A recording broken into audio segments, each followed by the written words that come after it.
আসসালামু আলাইকুম সবাইকে। সবাই একটু কমেন্টে জানিয়ে দাও ভাই, আর ভয়েস ঠিক মতো শুনতে পাচ্ছ কিনা এবং স্ক্রিনে লেখা ঠিক মতো দেখতে পাচ্ছ কিনা। ওকে, সবাই বলতেছে অল ক্লিয়ার আছে। আচ্ছা, সো অনেক দিন পর তোমাদের সাথে আবার দেখা, এবং ফিজিক্স সেকেন্ড পেপারের atomic model and nuclear physics অর্থাৎ পরমাণুর মডেল ও নিউক্লিয়ার পদার্থবিজ্ঞান অধ্যায়টা নিয়ে দেখা। এই অধ্যায়টা খুবই সহজ একটা অধ্যায় এবং এটাতে নাম্বার তোলাও খুবই সহজ, খুব বেশি ক্লাসও লাগবে না। সো হোপফুলি আমরা খুব মজা করে এই চ্যাপ্টারটা শেষ করতে পারবো। তো চলো আমরা শুরু করি ইনশাল্লাহ, ঠিক আছে। এইচএসসি 26 ব্যাচে তো মনে হয় ফুল সিলেবাসই হবে, সবকিছু যেভাবে আগাচ্ছে। সো হোপফুলি কোনো সমস্যা হবে না। আমাদেরও ফিজিক্স সাইকেলগুলোতে চ্যাপ্টার প্রায় শেষের দিকে, মানে অনেকগুলো চ্যাপ্টারই হয়ে গেছে, আর বেশি চ্যাপ্টার বাকি নাই। অবশ্য যেগুলো বাকি আছে সেগুলো কিন্তু অনেক ক্ষেত্রেই নতুন চ্যাপ্টার, সামনে যে চ্যাপ্টারগুলো তোমরা পড়বা, তো সেইগুলোর ক্ষেত্রে আমি বলবো যে প্রিপারেশনটাও, যেহেতু আগে অনেক ফ্রি রিসোর্স এই চ্যাপ্টারগুলোতে আছে, যেগুলো শর্ট সিলেবাস চ্যাপ্টার, সেগুলোতে যেহেতু ফ্রি রিসোর্স নাই, তাই ক্লাসগুলোতে অনেক মনোযোগ দিবা। যে ক্লাসগুলোই ভাইয়ারা নেবে, অপূর্ব দাদা, মাস্টার ভাই, আমি সহজে ওই চ্যাপ্টারগুলো যেগুলো নিব শর্ট সিলেবাসের বাইরে, সেগুলো খুবই মনোযোগ সহকারে, কারণ অনলাইনে কিন্তু রিসোর্স নাই এগুলোর, ঠিক আছে। অ্যান্ড ওই চ্যাপ্টারগুলো আসাতে অ্যাকচুয়ালি ভালো হয়েছে। এখন তোমার ভালো স্টুডেন্ট আর খারাপ স্টুডেন্টসের মধ্যে ডিফারেন্সটা থাকবে। ভালো স্টুডেন্ট বলতে আমি যেটা বোঝাচ্ছি, রেগুলার স্টুডেন্ট, মানে রেগুলার স্টুডেন্টসদের ভালো করার সম্ভাবনা অনেক বেশি বেড়ে যাবে। যারা ঝড়ে বকে ভালো করতো ওই সুযোগটা কমবে। ফুল সিলেবাসের এইটা কিন্তু একটা বিরাট প্লাস পয়েন্ট। সো আমি বলবো মাস্ট বি ফুল সিলেবাসের ব্যাচ, যেহেতু রেগুলার স্টুডেন্ট হইতে হবে। মানে তুমি ফাঁকি ঝুঁকি দিয়ে সাডেনলি এইচএসসিতে ফিজিক্স পরীক্ষায় ভালো করা সম্ভব না। বিশেষ করে ফুল সিলেবাসের সব কিছু, মানে ফিজিক্সের ব্যাপারে যদি চুম্বকের চ্যাপ্টারগুলো চলে আসে, জ্যামিতিক আলোক বিজ্ঞান চলে আসে, তাহলে এটা পসিবল হচ্ছে না। আচ্ছা, তো চলো শুরু করি আমরা। এই চ্যাপ্টারটার মেইনলি দুইটা অংশ তোমরা দেখেই বুঝতে পারতেছো আছে, সেটা হচ্ছে একটা হচ্ছে অ্যাটমিক মডেল অর্থাৎ পরমাণুর মডেল, আর একটা হচ্ছে নিউক্লিয়ার ফিজিক্স। বলতে পারো ফিজিক্সের অংশ হচ্ছে এইটা, এইটা থেকেই প্রশ্ন আসে তোমরা যদি একটু অ্যানালাইসিস করো। আর এইটা অনেকটা কেমিস্ট্রি ফার্স্ট পেপারের সেকেন্ড চ্যাপ্টারে তোমরা গুণগত রসায়ন অধ্যায়ে যেই অংশগুলো পড়ছো, সেটা অনেকটাই এখানে কাভার হয়ে গেছে। মানে দেখবা যে আজকের ক্লাসে আমরা যখন এটা আলোচনা করব, এটা আমরা চেষ্টা করবো আজকের ক্লাসে বা কালকের ক্লাসে একদম শুরুর অংশে শেষ হয়ে যাবে। এটা আমাদের মেইন আলোচনাগুলো থাকবে এইটার উপরে। এই চ্যাপ্টারে সাকুল্যে আমি যেটা দেখি যে 5টার ক্লাস লাগবে, হোপফুলি বড় জোট 6টা, 5টার মধ্যেই আমরা শেষ করে দেবো, 4টাও হয়ে যেতে পারে। তো আমরা শুরু করতেছি অ্যাটমিক মডেল এই অংশটা দিয়ে। হ্যাঁ, অ্যাটমিক মডেল এই জিনিসটা কি আসলে? বাংলা বললে পরমাণুর মডেল, তাই না? লিখো আমার সাথে সাথে, পরমাণুর মডেল। তো পরমাণুর মডেল কয়টা এটা আমি জানি, আমি না বললেও তোমরা জানো, কারণ এটা অলরেডি তোমরা কেমিস্ট্রিতে পড়ছো। একদম শুরুর দিকে যদি আমরা বলি, আছে থমসন মডেল নিয়ে আলোচনা, বিজ্ঞানী থমসনের মডেল। তারপরে আছে হচ্ছে রাদারফোর্ডের মডেল, তারপরে আছে হচ্ছে তোমার বোর পরমাণু মডেল। এই তিনটা মডেলই, যেগুলো অলরেডি কিন্তু তোমার পড়া শেষ আমি জানি। হ্যাঁ, এগুলো কিন্তু তোমরা অলরেডি পড়ে ফেলছো। আমরা জাস্ট ফিজিক্সে কি কি টাইপের জিনিস আসতে পারে এই অংশগুলো থেকে নর্মালি এমসিকিউজ আসে, এমসিকিউ ছাড়া অন্য কিছু আসে না। সো এই এমসিকিউ গুলোই আমরা জাস্ট আলোচনা করব। হ্যাঁ, আচ্ছা, তো প্রথমে আসি থমসন পরমাণু মডেল। এইটা আসলে কি ছিল মনে আছে? আমি চিত্রটা দেখায় এসে এখানে লিখবো। থমসন পরমাণু মডেলটা আমরা যে মডেলগুলোর সাথে চিনি সেটার কোয়াইট অপোজিট। আমরা নর্মালি জানি যে মাঝখানে থাকে পজিটিভ চার্জ, চারপাশে থাকে নেগেটিভ চার্জ। এই একটা মডেল যেটা রাদারফোর্ড বা এগুলোর ক্ষেত্রে জানি, বাট থমসন পরমাণু মডেলটা এইরকম দেখতে। এটা কি আসলে তুমি দেখো, এখানে পজিটিভ চার্জ সব জায়গায়, এবং তার মধ্যে ছড়িয়ে ছিটিয়ে আছে কি নেগেটিভ চার্জ। এটাকে যদি আমি ফিজিক্সের ভাষায়, মানে ফিজিক্সে আমাদের বইগুলোর ভাষায় বলি, তাহলে হচ্ছে নিরবিচ্ছিন্নভাবে আছে কে পজিটিভ চার্জ, আর বিচ্ছিন্নভাবে আছে কে, বিচ্ছিন্নভাবে আছে আমার ইলেকট্রন বা নেগেটিভ চার্জ। তো এইটা হচ্ছে মেইন কনসেপ্ট। তো যেটাকে বিজ্ঞানী থমসন আবার তরমুজ মডেলের সাথে তুলনা করছেন, অথবা কিসমিস পুডিং মডেলের সাথে তুলনা করছেন। কেন? কারণটা তোমরা দেখেও বুঝতে পারো। তরমুজের যে বিচিগুলো আছে না, সেগুলো কি বিচ্ছিন্নভাবে থাকে ইলেকট্রনের মতন, মানে বিচিগুলোকে ইলেকট্রনের সাথে চিন্তা করা যায়। আর যেটা ফলের জলীয় অংশ, লাল কালারের যে অংশটা, সেটাকে কিসের সাথে তুলনা করা যায়? পজিটিভ চার্জের সাথে তুলনা করা যায়। তো যে কারণে এটা তরমুজ মডেল বলছে। কিসমিস পুডিংও সেম কারণে। পুডিং এর মধ্যে কিসমিস কি খুবই বিচ্ছিন্নভাবে থাকে, লাইক ইলেকট্রন থমসন মডেলের। আর পুডিংটা ইটসেলফ সেটা কি সব জায়গায় বিদ্যমান, অর্থাৎ পজিটিভ চার্জের মতন। তোমাদের জাস্ট এখানে টেকওয়েটা যেটা হবে এই মডেলটা সম্বন্ধে কয়েকটা কথা লিখতেছি, এগুলো আমার সাথে সাথে লিখো, মানে এমসিকিউর জন্য। প্রথমত এটাকে কার সাথে তুলনা করা হয়েছে? তরমুজ,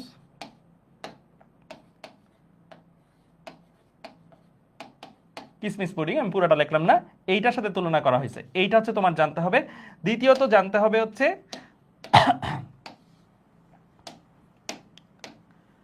এখানে নিরবিচ্ছিন্ন কে থাকে? নিরবিচ্ছিন্ন, এগুলো বেশিরভাগ মেডিকেল ক্যান্ডিডেটদের জন্য বলতেছি। হ্যাঁ, নিরবিচ্ছিন্নভাবে কে থাকে? Positive charge. আর বিচ্ছিন্নভাবে কে থাকে? Negative charge.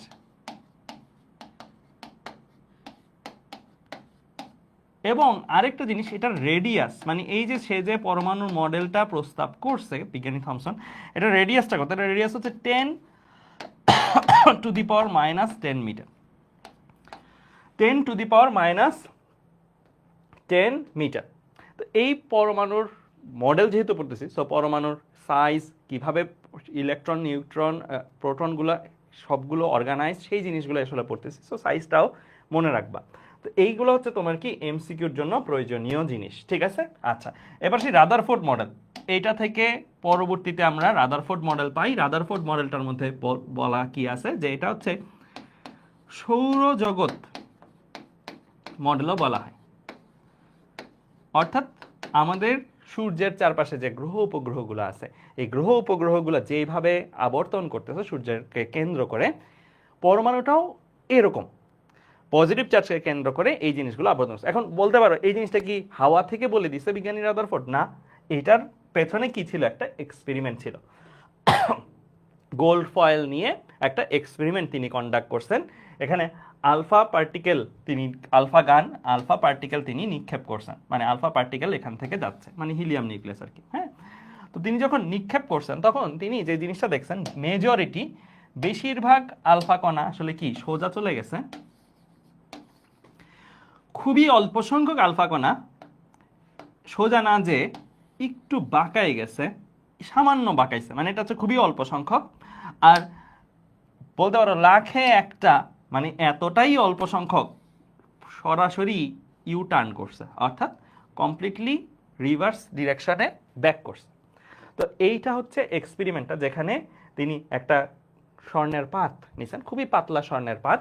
এই স্বর্ণের পাতের মধ্যে আলফা পার্টিকেল নিক্ষেপ করছে, নিক্ষেপ করে বেশিরভাগ আলফা পার্টিকেলকে সে সোজাসুজি চলে যেতে দেখছে ভেদ করে, খুবই অল্প সংখ্যককে দেখছে বেঁকে যাইতে, আর অনেক অনেক অল্প, মানে অলমোস্ট নগণ্য সংখ্যককে দেখছে রিভার্স ডিরেকশনে যাইতে। তো এই জিনিসটা তিনি যখন দেখছেন, এই তিনটা জিনিস থেকে তিনি তিনটা ডিসিশনে আসছেন। তো প্রথম জিনিসটা ছিল বেশিরভাগ আলফা কণা সোজাসুজি চলে গেছে, তার মানে পরমাণুর বেশিরভাগ অঞ্চল কি ফাঁকা, ফাঁকা বুঝাই এটা সোজাসুজি চলে যেতে পারছে। আমি বলতে পারো কেন ফাঁকা বলে দিচ্ছেন ভাইয়া? আমরা যে জানি যে গোল্ড কি হালকা পরমাণু নাকি ভারী পরমাণু অপেক্ষাকৃত? পর্যায় সারণী তোমরা যদি পড়ো, পর্যায় সারণীতে কম্পারেটিভলি এটা কোথায়, এটার অবস্থানটা, এটা কম্পারেটিভলি ভারী পরমাণুর জায়গায় পড়ে, একটু পরে আছে, রাইট? তো সেখানে যদি ফাঁকা না হইতো তাহলে তো সে হিট করতো বা স্ট্রাগল করতো ভেতর দিয়ে যেতে, রাইট? ফাঁকা বিধায় সে চলে যেতে পারছে, ঠিক আছে? আচ্ছা, এরপরে আসি, কিছু আলফা কণা খানিক বেঁকে পার হয়ে গেছে, এই যে যেটা বলছিলাম যে সামান্য বেঁকে গেছে। তো এটা কিভাবে হইতে পারে? আমরা জানি আলফা ইটসেলফ পজিটিভ চার্জ বিশিষ্ট কণা, গোল্ড ফয়েলের মধ্যেও পজিটিভ চার্জ বিশিষ্ট কণা আছে, এবং সেই পজিটিভ চার্জ বিশিষ্ট কণাটাকে তিনি প্রোটন নাম করছে। এই প্রোটনটা থাকার ফলে সেও পজিটিভ, আসতেছেও পজিটিভ। তো থাকার ফলে যেটা হয়েছে, সে বেঁকে গেছে বিকর্ষণের কারণে, হালকা বেঁকে গেছে, কাছ দিয়ে যাচ্ছিল প্লাস প্লাস, হালকা বিকর্ষণ, ডিফ্লেক্টেড হয়ে সে সামনের দিকে চলে গেছে। তো এখান থেকে টেকওয়েটা হইল পজিটিভ চার্জ আছে, গোল্ড বা পরমাণুর মধ্যে পজিটিভ চার্জ আছে, বাট সব জায়গায় নাই, সামান্য জায়গায় আছে। 3 নাম্বারটা যেটা খুবই অল্প সংখ্যককে আমরা দেখছি কি পুরোপুরি ইউ টার্ন করতে। তো পুরোপুরি ইউ টার্ন করছে, এটা কিভাবে সম্ভব? শুধু কি বিকর্ষণ দিয়ে? না, এইটার ক্ষেত্রে ডেফিনেটলি মাসেরও একটা ইম্প্যাক্ট আছে। অর্থাৎ যে ভরটা, যে আলফা পার্টিকেল আসছে, সে ভারী যে একটা জিনিস, বিকর্ষণও আছে প্লাস ধাক্কা খাইছে, ধাক্কা খেয়ে পুরোপুরি রিভার্স ডিরেকশনে চলে আসছে। তার মানে ভর যে অংশটা, সেটাকে বলা হচ্ছে নিউক্লিয়াস, মানে মেজরিটি ভর যেখানে এক্সিস্ট করে, এবং সেটা খুবই সামান্য একটা জায়গায় আছে, এবং এই নিউক্লিয়াস পরবর্তীতে আমরা জানি যে কি কি গঠনকারী উপাদান, প্রোটন তো আছেই, সাথে নিউট্রনও আছে। দ্যাটস ওয়াই ভরটা কিন্তু বেড়ে গেল, মানে ভরটা শুধু প্রোটনের ভর না, আরও কিছু ভর আছে, দ্যাটস ওয়াই ওই জায়গায় বাড়ি খেয়ে সেটা কি পুরোপুরি রিটার্ন করতে পারলো। এই তিনটা জিনিসকে সামারাইজ করে তিনি যে পরমাণু মডেলটা চিন্তা করছেন সেটা হচ্ছে এটা, এই এক্সপেরিমেন্টের উপরে বেস করে।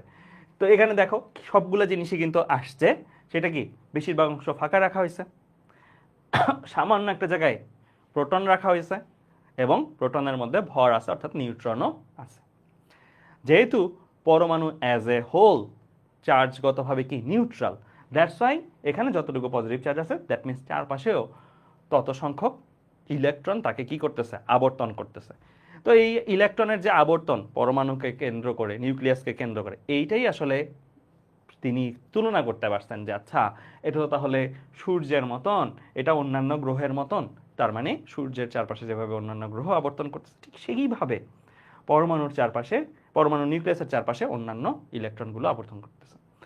তো এইটা একটা সার্টেন টাইম পর্যন্ত সবাই আমরা ফিল করতেছিলাম যে মানে মানে এটা কারেক্ট, অর্থাৎ এই মডেলটা আরও বেশি লজিক্যাল। বাট পরবর্তীতে তোমরা নিজেরাও জানো এই মডেলটাও কিন্তু পরবর্তীতে কি হয় নাই, এক্সিস্ট করে নাই, মানে পরে এটারও সীমাবদ্ধতা আসছে। সীমাবদ্ধতার কি বলো, তিনি সৌরজগতের সাথে তুলনা করছেন ফাইন, বাট সৌরজগতে তো যে সূর্য বা যে গ্রহগুলো আবর্তন করছে তারা প্রত্যেকেই চার্জগতভাবে নিউট্রাল, বাট তাহলে এই মডেলে কিন্তু কি এইটা পজিটিভ চার্জ, এটা নেগেটিভ চার্জ। পজিটিভ চার্জের চারপাশে নেগেটিভ চার্জগুলো যখন আবর্তন করতেছে তখন তো চার্জগতভাবেও একটা আকর্ষণ কাজ করবে, ওই আকর্ষণটার ফলে সে কিন্তু এমন না যে আকর্ষণ কাজ করতেছে তাও ঘুরতেছে, এটা না হয়ে বরং সে ঘুরতে ঘুরতে ঘুরতে ঘুরতে একটা সময় কি এই নিউক্লিয়াসে এসে পতিত হবে। যে কারণে রাদারফোর্ড মডেল সম্বন্ধে আরেকটা কথাও একটু লিখে রাখো, এটাকে ক্ষণস্থায়ী মডেলও বলা হয়। মানে এই মডেলটার আরেকটা পরিচয় হচ্ছে এটা ক্ষণস্থায়ী, মানে সে যে মডেলটা বললো সেই মডেলটা এমন না যে অনেক সময় ধরে থাকবে, খুবই সামান্য একটা সময়ের জন্য থাকে। হ্যাঁ, তার মডেলটা মেবি এক্সিস্ট করতে পারে, বাট এটা সামান্য সময় থেকে একটু পরে দেখা যাবে কি ইলেকট্রন আর নাই, ইলেকট্রন কই চলে গেছে, নিউক্লিয়াসের মধ্যে চলে গেছে, অর্থাৎ প্রোটনের সাথে সে মিলে ইলেকট্রনও নাই, প্রোটনও নাই। তো এইটা হচ্ছে তার মডেলের লিমিটেশন। এবং এটার পরবর্তীতে কি আসছে, বোর পরমাণু মডেল। তাহলে আমরা একটু এমসিকিউর জন্য একটু চিন্তা করি কি কি শিখবো। এখানে যে কথাগুলো আছে এগুলো একটু রিডিং পড়বা, লেখা দরকার নেই, এখন লেখা দরকার নেই, এগুলো সবগুলো তোমরা কেমিস্ট্রিতে পড়ছো, জাস্ট আমরা রিভিউ করতেছি এই চ্যাপ্টারের শুরুর অংশে কি আছে, সো দ্যাট বইটা খুলে যেন মনে না হয় ভাই এগুলো পড়ায় নেই, ঠিক আছে। আচ্ছা, তো এইটা ক্ষেত্রে সৌরজগৎ মডেল এটা মনে রাখবো, এবং ক্ষণস্থায়ী মডেল এটা মনে রাখবো, আর লিমিটেশন যেটা মুখে বলছি যে ঘুরতে ঘুরতে ঘুরতে ঘুরতে আবার কেন্দ্রে পতিত হবে, এটাই হচ্ছে লিমিটেশন। এই কয়েকটা কথা মনে রাখলেই আসলে হচ্ছে, আর তেমন কিছু লাগবে না। আচ্ছা, এরপরে আমরা নতুন একটা জিনিসে যাব, এইটার মধ্যেই কি কি আসতে পারে এমসিকিউ হিসাবে। আমরা তো মডেলগুলো সম্বন্ধে কিছু এমসিকিউ টার্ম শিখছি জ্ঞানমূলক টাইপের, এখন আমরা একটু ম্যাথমেটিক্যাল কিছু জিনিসপত্র দেখব, এইটা আমাদের আরো বেশি কাজে লাগবে। হ্যাঁ, আচ্ছা শুরু করি আমরা। প্রথমত লিখো যে নিউক্লিয়াসের সংকেত, আমরা এই চ্যাপ্টারটার নাম কি, নাম হচ্ছে নিউক্লিয়ার মডেল। হ্যাঁ, সো আমরা কেমিস্ট্রিতে কিন্তু মৌলের সংকেত পড়ছি, তাই না? তো এখানে কিন্তু মৌল না, মৌলের যে পরমাণু, পরমাণুর যে নিউক্লিয়াস, সেই নিউক্লিয়াসের সংকেতটা আমরা অ্যাকচুয়ালি পড়বো। হ্যাঁ, তো নিউক্লিয়াসের সংকেত যদি আমরা পড়ি, নিউক্লিয়াসের সংকেতটা জানো কি কেউ কিরকম? এইটা কি দেখছো?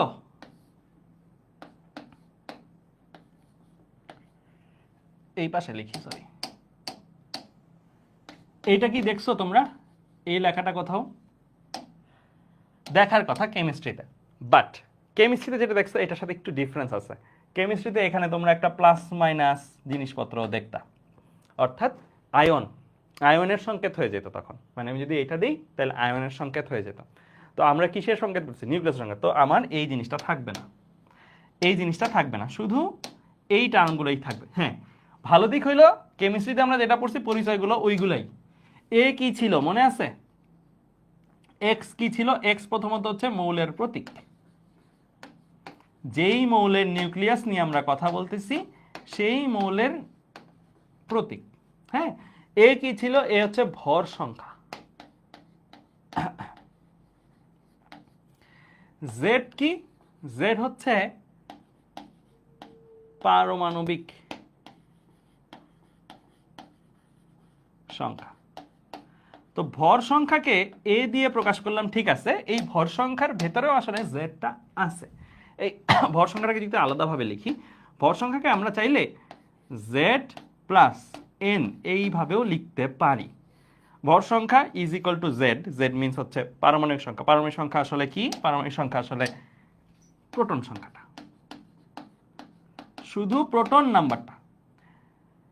একটা নিউক্লিয়াসে যেই পরিমাণে প্রোটন থাকে সেটাই হচ্ছে পারমাণবিক সংখ্যা। আর ভর সংখ্যা হচ্ছে একটা নিউক্লিয়াসে যেই পরিমাণের প্রোটন প্লাস নিউট্রন। প্রোটন নিউট্রনের একটা কমন নাম আছে, এই কমন নামটাকে বলা হয় নিউক্লিয়ন। প্রোটন এবং নিউট্রন এই দুইটাকে একবারে একটা কমন নামে ডাকা হয়,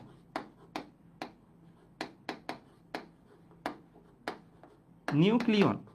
তার মানে এটাকে নিউক্লিয়ন সংখ্যাও বলে অনেক ক্ষেত্রে। ভর সংখ্যাকে দেখবেন নিউক্লিয়ন সংখ্যাও বলতেছে, মানে প্রোটন আর নিউট্রনের মোট কাউন্টটা। আচ্ছা, তো এই যে ভর সংখ্যা লিখলাম, এই ভর সংখ্যাটার মধ্যে তাহলে প্রোটন সংখ্যা আছে স্বাভাবিক, আমি একটু আগেই বলছি।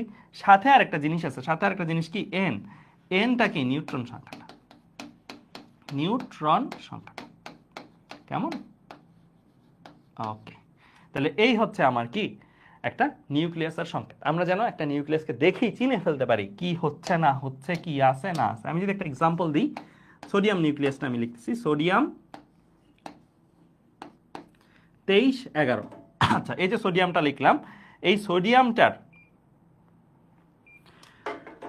প্রোটন সংখ্যা কত? 11। ভর সংখ্যা কত? 23। নিউট্রন সংখ্যা কত যদি বলে, পারবা? নিউট্রন সংখ্যা কত? জাস্ট সিম্পল, এ হচ্ছে এত, জেড হচ্ছে এত, তাহলে এন কত? তাহলে এন ইজ ইকুয়াল টু কি? এ মাইনাস জেড, অর্থাৎ 23 বিয়োগ 11, তাই না? এন ইজ ইকুয়াল টু কি? এ মাইনাস জেড, এ হচ্ছে এটা, জেড হচ্ছে এটা, তাহলে 23 বিয়োগ 11, দ্যাট মিনস 12 আসবে। ঠিক আছে? আচ্ছা, তাহলে এই পার্টটা আমাদের গেল। এই আলোচনাটা আমরা পারবো ইনশাল্লাহ। আচ্ছা, এরপরে আমরা চলে যাই সেকেন্ড একটা টপিক। এইটার মধ্যেই লিখো যে নিউক্লিয়াসের ব্যাসার্ধ।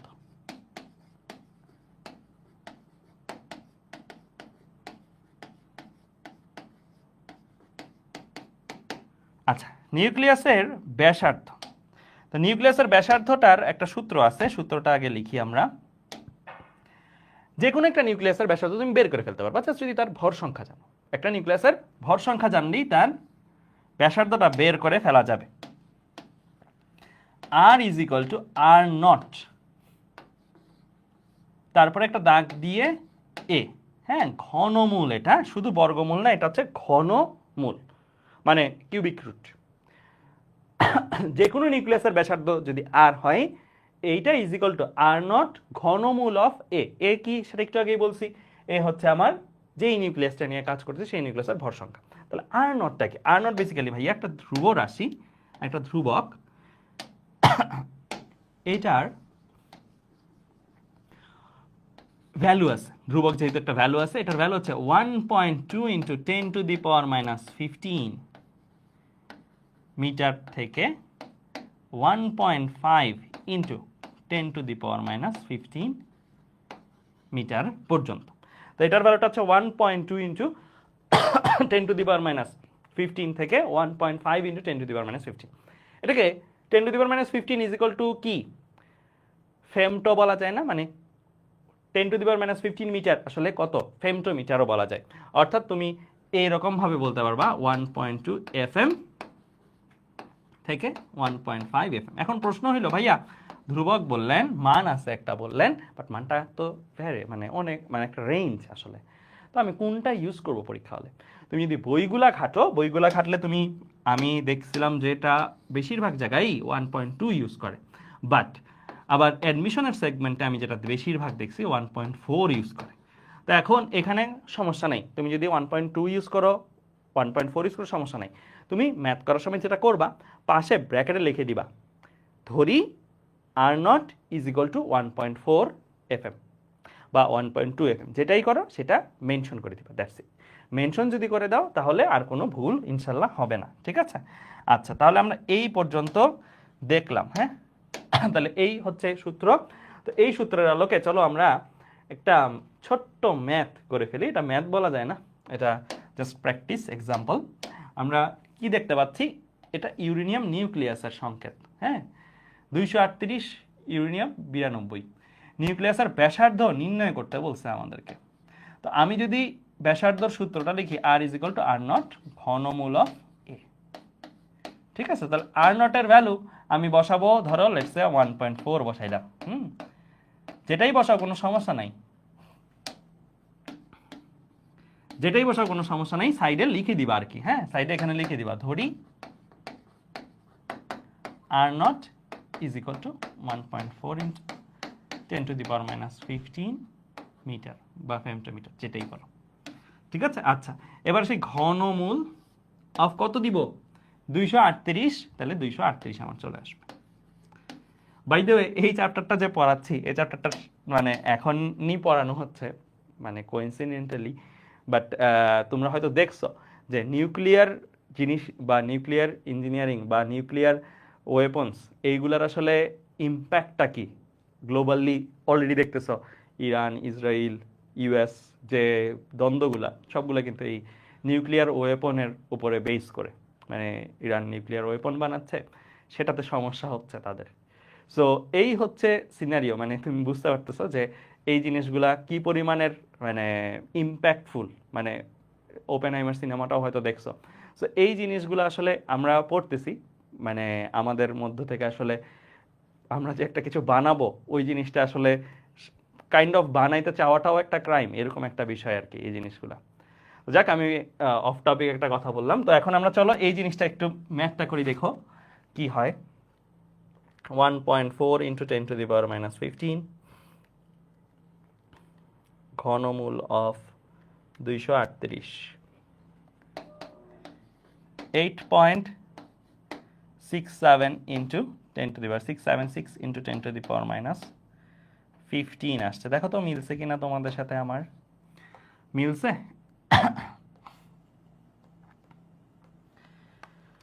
ওকে, ঠিক আছে। আচ্ছা, তাহলে চলো সামনের দিকে আগাই। আমরা এরপরে চলে যাই, এটা একটা ছোট্টখাটো এমসিকিউ, এটা বলো অ্যান্সার কি হবে। কোনো মৌলিক পদার্থের নিউক্লিয়াসের সাধারণ সংকেত কোনটা? কোনো মৌলিক পদার্থের নিউক্লিয়াসের সাধারণ সংকেত কোনটা? অ্যান্সার হবে কি, B number, right? So B নাম্বারটা আমরা মাত্র দেখছি, এটাই। ওকে, আচ্ছা, এরপরে আমি চলে যাই সামনে।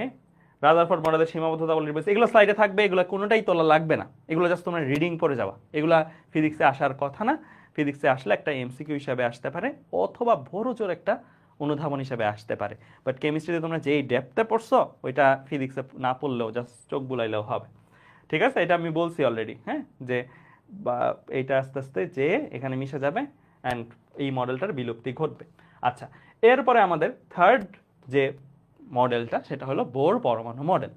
এই বোর পরমাণু মডেলের মধ্যেও আবার আছে তিনটা প্রস্তাব, প্রস্তাব 1, প্রস্তাব 2, প্রস্তাব 3, এরকম ভাবে।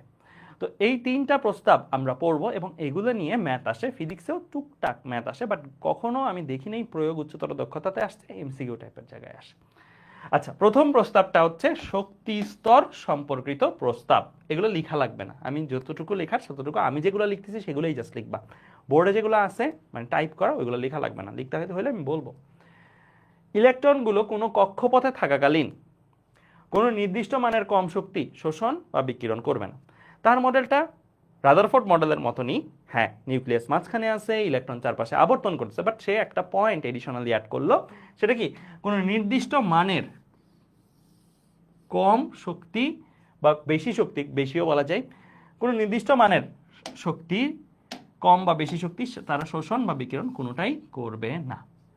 নির্দিষ্ট মান পাইলেই সে প্রসিড করবে, অর এলস তুমি যে পরিমাণের এনার্জি দরকার তার চেয়ে কম দিচ্ছ বা বেশি দিচ্ছ, তাহলে করবে না। তো এই যে জিনিসটা, এই জিনিসটার কোনো ম্যাথমেটিক্যাল এক্সপ্রেশন আছে কিনা? নো, এটার কোনো ম্যাথমেটিক্যাল এক্সপ্রেশন অ্যাটলিস্ট আমাদের এইচএসসি সিলেবাসে নাই। আমরা জাস্ট এখানে এইটাকে একটা টার্ম হিসেবেই পড়বো, যদি আমাদের জ্ঞানমূলকে আসে তাহলে যেন আমরা লিখতে পারি। ঠিক আছে? আচ্ছা, এখন আমি আসি এর পরের প্রস্তাবটা। এখানে কিন্তু একটা জিনিস লক্ষ্য রাখিও, নির্দিষ্ট মানের বলছি। আমি কিন্তু বলি নাই শক্তি শোষণ সে করবে না, করবে, নির্দিষ্ট মানের দিতে হবে। নির্দিষ্ট মানের যদি শক্তি সে পায় তাহলে শোষণ সে করবে। আচ্ছা, এরপরে আসি 2 নম্বর প্রস্তাব। 2 নম্বর প্রস্তাবটা কি? কৌণিক ভরবেগ সম্পর্কিত প্রস্তাব। এখানে কি বলা আছে? এই যে একটা নিউক্লিয়াসকে কেন্দ্র করে ইলেকট্রন আবর্তন করতেছে, সে একটা কক্ষপথে যখন আবর্তন করতেছে তার একটা সুনির্দিষ্ট ভরবেগ আছে। কক্ষপথ অনেক রকম হতে পারে, প্রথম, দ্বিতীয়, তৃতীয়। প্রথম কক্ষপথে আবর্তনকারী ইলেকট্রনের ভরবেগ যেটা, দ্বিতীয় কক্ষপথে আবর্তনকারী ইলেকট্রনের ভরবেগ সেটা হবে না। তৃতীয় কক্ষপথে যে ইলেকট্রনটা আবর্তন করছে সেটা হবে না। অর্থাৎ কক্ষপথ কোনটাতে আবর্তন করতেছে ওইটা ডিফাইন করে ওই ইলেকট্রনের ভরবেগটা কত। তো এই কথাটাই এখানে বলা আছে, কোনো কক্ষপথে ঘূর্ণনরত ইলেকট্রনের একটা সুনির্দিষ্ট মানের ভরবেগ থাকবে।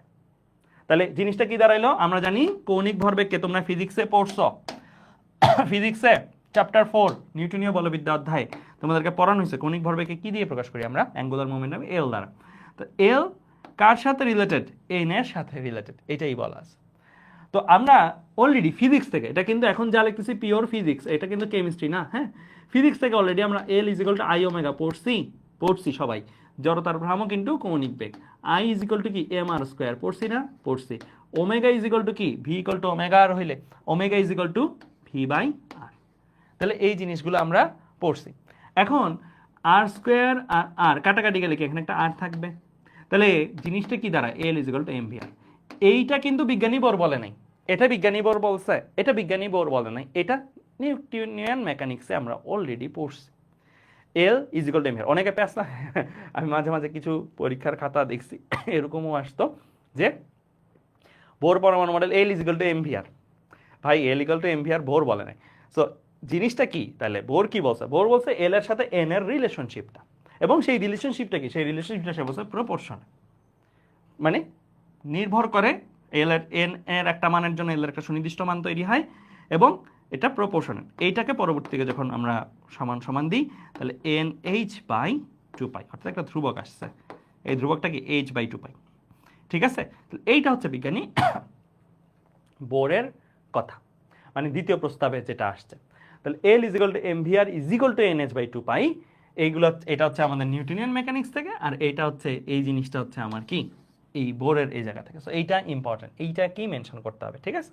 আচ্ছা, তো এন হচ্ছে কক্ষপথের নম্বর, অর্থাৎ প্রথম কক্ষপথ হলে এন ইজ ইকুয়াল টু 1, দ্বিতীয় কক্ষপথ হলে এন ইকুয়াল টু 2, তৃতীয় কক্ষপথ হলে এন ইকুয়াল টু 3। এরকম যততম কক্ষপথ এনের জায়গায় জাস্ট তুমি সেই মানটা বসাই দেবা। এইচ, এইচ কি? বিজ্ঞানী প্ল্যাঙ্কের ধ্রুবক। বেসিক্যালি এই যে কোয়ান্টাম মেকানিক্স বা কোয়ান্টাম ফিজিক্স, এই জায়গাটার মধ্যে বিজ্ঞানী মানে একটা সুনির্দিষ্ট মানের কম শক্তি যে শোষণ করবে বা বিকিরণ করবে, এই টার্মটা বিজ্ঞানী প্লাঙ্ক এর তত্ত্ব থেকে আসে। তো বিজ্ঞানী প্লাঙ্কের তত্ত্ব থেকে আসে, এবং বিজ্ঞানী প্লাঙ্কই আসলে কোয়ান্টায়ন এই বা কোয়ান্টাম শক্তি এই কথাগুলো প্রথমত বলে। তার ধ্রুবকটাকে নিয়েই এই জিনিসটা করা। বিজ্ঞানী বোর বেসিক্যালি ইন্টিগ্রেট করছে, মানে প্লাঙ্কের থিওরিটার সাথে পরমাণু মডেলটাকে ইন্টিগ্রেট করছে। তো এইট হচ্ছে প্লাঙ্কের ধ্রুবক। এইটার মানটা কত? এটার মানটা হচ্ছে 6.626 ইন্টু 10⁻34 জুল সেকেন্ড। এইটাতেও আমি বলি ছেলেমেয়েরা ভুল করে একটা জায়গায় জুল পার সেকেন্ড দিয়ে রাখে। ভাই এটা জুল পার সেকেন্ড, এটা জুল সেকেন্ড, বুঝছো? এটা কিন্তু মানে লাইক কমন মিস্টেক্স আর কি, আমি যেগুলো নিয়ে বলতেছি। সো এইগুলা খেয়াল রাখিও, এটা এই ভুলগুলো যেন না করো। 6.626 পুরোটা না লিখলে 6.63 লেখো, কোনো সমস্যা নাই। ঠিক আছে? আচ্ছা, এম কি? আমরা কার ভরবেগ বের করতেছি ভাইয়া? কার ভরবেগ? প্রোটনের না, ইলেকট্রনের। যেই ইলেকট্রনটা ঘুরতেছে বোর পরমাণু মডেলে, সেই ইলেকট্রনের আমরা ভরবেগ বের করতেছি। তাহলে ইলেকট্রনের ভর হচ্ছে এম, ইলেকট্রনের বেগ হচ্ছে ভি, আর আর হচ্ছে কি? যেই কক্ষপথে ইলেকট্রনটা ঘুরতেছে সেই কক্ষপথের ব্যাসার্ধ। প্রত্যেকটা জিনিসের পরিচয় দেওয়া আছে। ঠিক আছে? তোমরা জাস্ট এতটুকু লিখবা, জাস্ট এতটুকু লিখবা। আমরা সামনে এটা নিয়ে ম্যাথ ট্যাথ করবো, তো জাস্ট এতটুকু লিখবা।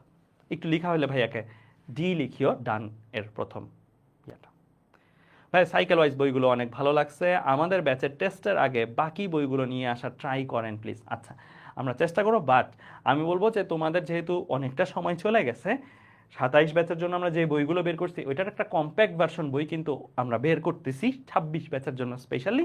ওইটা তোমরা পাবা হচ্ছে তোমাদের ফাইনাল রিভিশন ব্যাচ যখন আসবে ইনশাল্লাহ, তখন তোমাদের জন্য সেভাবেই করাবে যেন তোমাদের গিভেন টাইম লাইনে তোমরা এটা শেষ করতে পারো। এখন আমি বলবো 27 ব্যাচের সাথে ওই বইগুলো দেখতে পারলে টুকটাক ভালো, বাট ওইটা আমি জোর দিব না। আমাদের ক্লাসগুলা করো, মূল বইটা পড়ো, অ্যান্ড দেন হচ্ছে আমাদের যে যদি ফাইনালি প্র্যাকটিস করতে চাও তাহলে কম্প্যাক্ট টাইপের বইটা পড়লে হবে। হ্যাঁ, একদম বলছো ভাইয়া আর নট তো অপূর্ব দাদা 1.2 FM ধরছেন। আমি বলছি যে 1.2 1.4 যেটা ধরো কোনো সমস্যা নাই, বাট মেনশন করিও, ঠিক আছে? আচ্ছা, লেখা হয়েছে সবার? লেখা হলে বলিও। আর ইলেকট্রনের ভর এটা কিন্তু মুখস্থ রাখতে হবে 9.11 × 10⁻31 কেজি, ঠিক আছে? আচ্ছা, তাহলে এই সূত্রটা দিয়ে আমরা কি বের করতে পারি? একটা ইলেকট্রনের যে কক্ষপথে ঘুরতেছে, যেই কক্ষপথে ঘুরুক তার ভরবেগ বের করতে পারি, ঠিক আছে? আচ্ছা, তো আমরা চলো একটা করি ম্যাথ, তাহলে আমাদের হাতে চলে আসবে জিনিসটা। এখানে কি বলছে? এখানে বলছে যে একটি হাইড্রোজেন পরমাণুর ইলেকট্রন তৃতীয় কক্ষপথে ভ্রমণশীল, তৃতীয় কক্ষপথ, দ্যাট মিনস এন এর ভ্যালু দেওয়া আছে আমার কাছে 3, এর কৌণিক ভরবেগ কত, মানে এল জানতে চাইছে আমার কাছে, ঠিক আছে? দেখো এইচ এর ভ্যালু দেওয়া আছে 6.6 × 10⁻27 আর্জ সেকেন্ড। এটা কি বলতে পারো? এটা কিসের একক? এটা কিসের একক? এটা কাজেরই একক, বাট সিজিএস পদ্ধতিতে, সিজিএস পদ্ধতিতে কাজের একক। এই জিনিসগুলো একটু জানা রাখো। এটার সাথে জুলের রিলেশনশিপটা জানো? 1 জুল = 10⁻7। তো এই রিলেশনশিপগুলো মাথায় রাখিও। আচ্ছা, তো চলো আমরা ম্যাথটা করি। আমাদের আরেকটা জিনিস বলে রাখি, আমাদের যদি স্যাররা এভাবে দেয়, আমার যে এই মানটা দিয়েই করতে হবে এমন কোনো কথা নেই, আমি জুলে নিয়ে যেয়েও করতে পারবো, এটা তোমার ইচ্ছা, ঠিক আছে? জুলে নিলে ওই যে 10⁻34ই হয়ে যাবে। আচ্ছা, তো আমরা এল বের করবো, রাইট? সো NH/2π আমরা ভ্যালুগুলো বসাই দিই। এন এর ভ্যালু হচ্ছে 3, এইচ এর ভ্যালু হচ্ছে কোনটা দিয়ে করবো? এটা দিয়ে করবো। আচ্ছা ঠিক আছে, এটা দিয়ে করি। 6.6 × 10⁻27 ডিভাইডেড বাই কত? 2 পাই। পাই হচ্ছে কত? 3.1416। তাহলে দেখো ক্যালকুলেটরে কত আসে। 3 × 6.6 × 10⁻27 ডিভাইড বাই 2 × 3.1416 কত আসছে?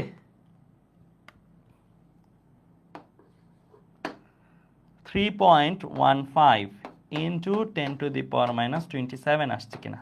আসছে। বলো এককটা কি হবে? এই পর্যন্ত আমরা জানি সবাই পারবা, এই পর্যন্ত সবাই পারবা, বাট এককটা কি? এখানে যে এই বেশিরভাগ ছেলেমেয়ে ভুল করবা। এককটা একদম হচ্ছে 8 সেকেন্ড। হ্যাঁ হয়, এটা লিখলেও হয়, এটা লিখলেও ভুল হবে না। তবে আমি আরেকটা জিনিসও শিখাই দিই, যেহেতু শিখাইতেই আসছি। তোমরা এল এর একক ভরবেগ ভাইবে, অনেকে ভরবেগ, ভরের একক ইন্টু বেগের একক দিয়ে দাও।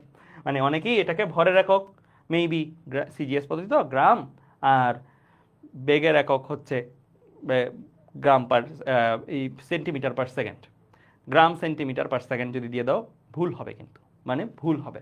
কেন ভুল হবে? কারণ তুমি যে ভরবেগটা চেনো সেটা শুধু এমভি, বাট কৌণিক ভরবেগ কিন্তু এমভি না, এমভির সাথে আরেকটা রাশি আছে, সেটা কি আর। তাহলে কেউ যদি ইন কেস এককটা লিখতে চাও বা ওইভাবে লিখতে চাও লিখতে পারো, কোনো সমস্যা নাই। তো এটা হচ্ছে গ্রাম, আমি যেহেতু সিজিএস এ করতেছি দ্যাটস ওয়াই গ্রাম লিখতেছি। যদি এম কে মানে এসআই এককে করতাম 10⁻34 দিয়ে করতাম, তখন কিন্তু আমি কেজি লিখতাম, এসআই এককের গুলো লিখতাম, ঠিক আছে? আচ্ছা, তাহলে গ্রাম, আর এটা কি সেন্টিমিটার পার সেকেন্ড বেগের একক, আর এটা কি, এটাও একটা দৈর্ঘ্যের এককই, অর্থাৎ সেন্টিমিটার। তাহলে এই জিনিসটা কি আসতো? গ্রাম centimetre square per second. Clear? So এই জায়গাটায় ভুল করবা না। আমি নিজে ভুল করছি, তো দ্যাটস ওয়াই আমি এই জিনিসটা বলছি। আমি নিজে একবার ভুল করছিলাম একটা পরীক্ষায়, মনে হয় প্রি টেস্ট পরীক্ষা বা না, প্রি টেস্টও না, এটা প্রথম দিকের পরীক্ষাই হবে, কেমিস্ট্রিতে ভুল করছি আমি, এটা এই ফিজিক্সে না। তো এর জন্য আমি তোমাদেরকে বারবার সাবধান করতেছি, এই এককটা একটু মাথায় রাখিও, হ্যাঁ? মানে কেউ ভুল করবা না, মোটামুটি শিওর বলা যায়। আচ্ছা, এরপর আসি আমি তৃতীয় প্রস্তাবটা সম্পর্কে। আমরা মনে আছে প্রথম প্রস্তাবটাতে কি বলছিলাম? যে একটা নির্দিষ্ট মানের কম শক্তি শোষণ করবে না, ওই নির্দিষ্ট মানটা কত, সেই মানটাই তৃতীয় প্রস্তাবে চলে আসছে। তৃতীয় প্রস্তাবটা কি প্রস্তাব? শক্তির বিকিরণ ও শোষণ সম্পর্কিত প্রস্তাব। অর্থাৎ একটা ইলেকট্রন নিউক্লিয়াসের চারপাশে আবর্তন করতেছে, সে শক্তি যে শোষণ বা বিকিরণ করবে, কি পরিমাণে শক্তি শোষণ বা বিকিরণ করবে সেই পরিমাণটাই এখানে বলা আছে।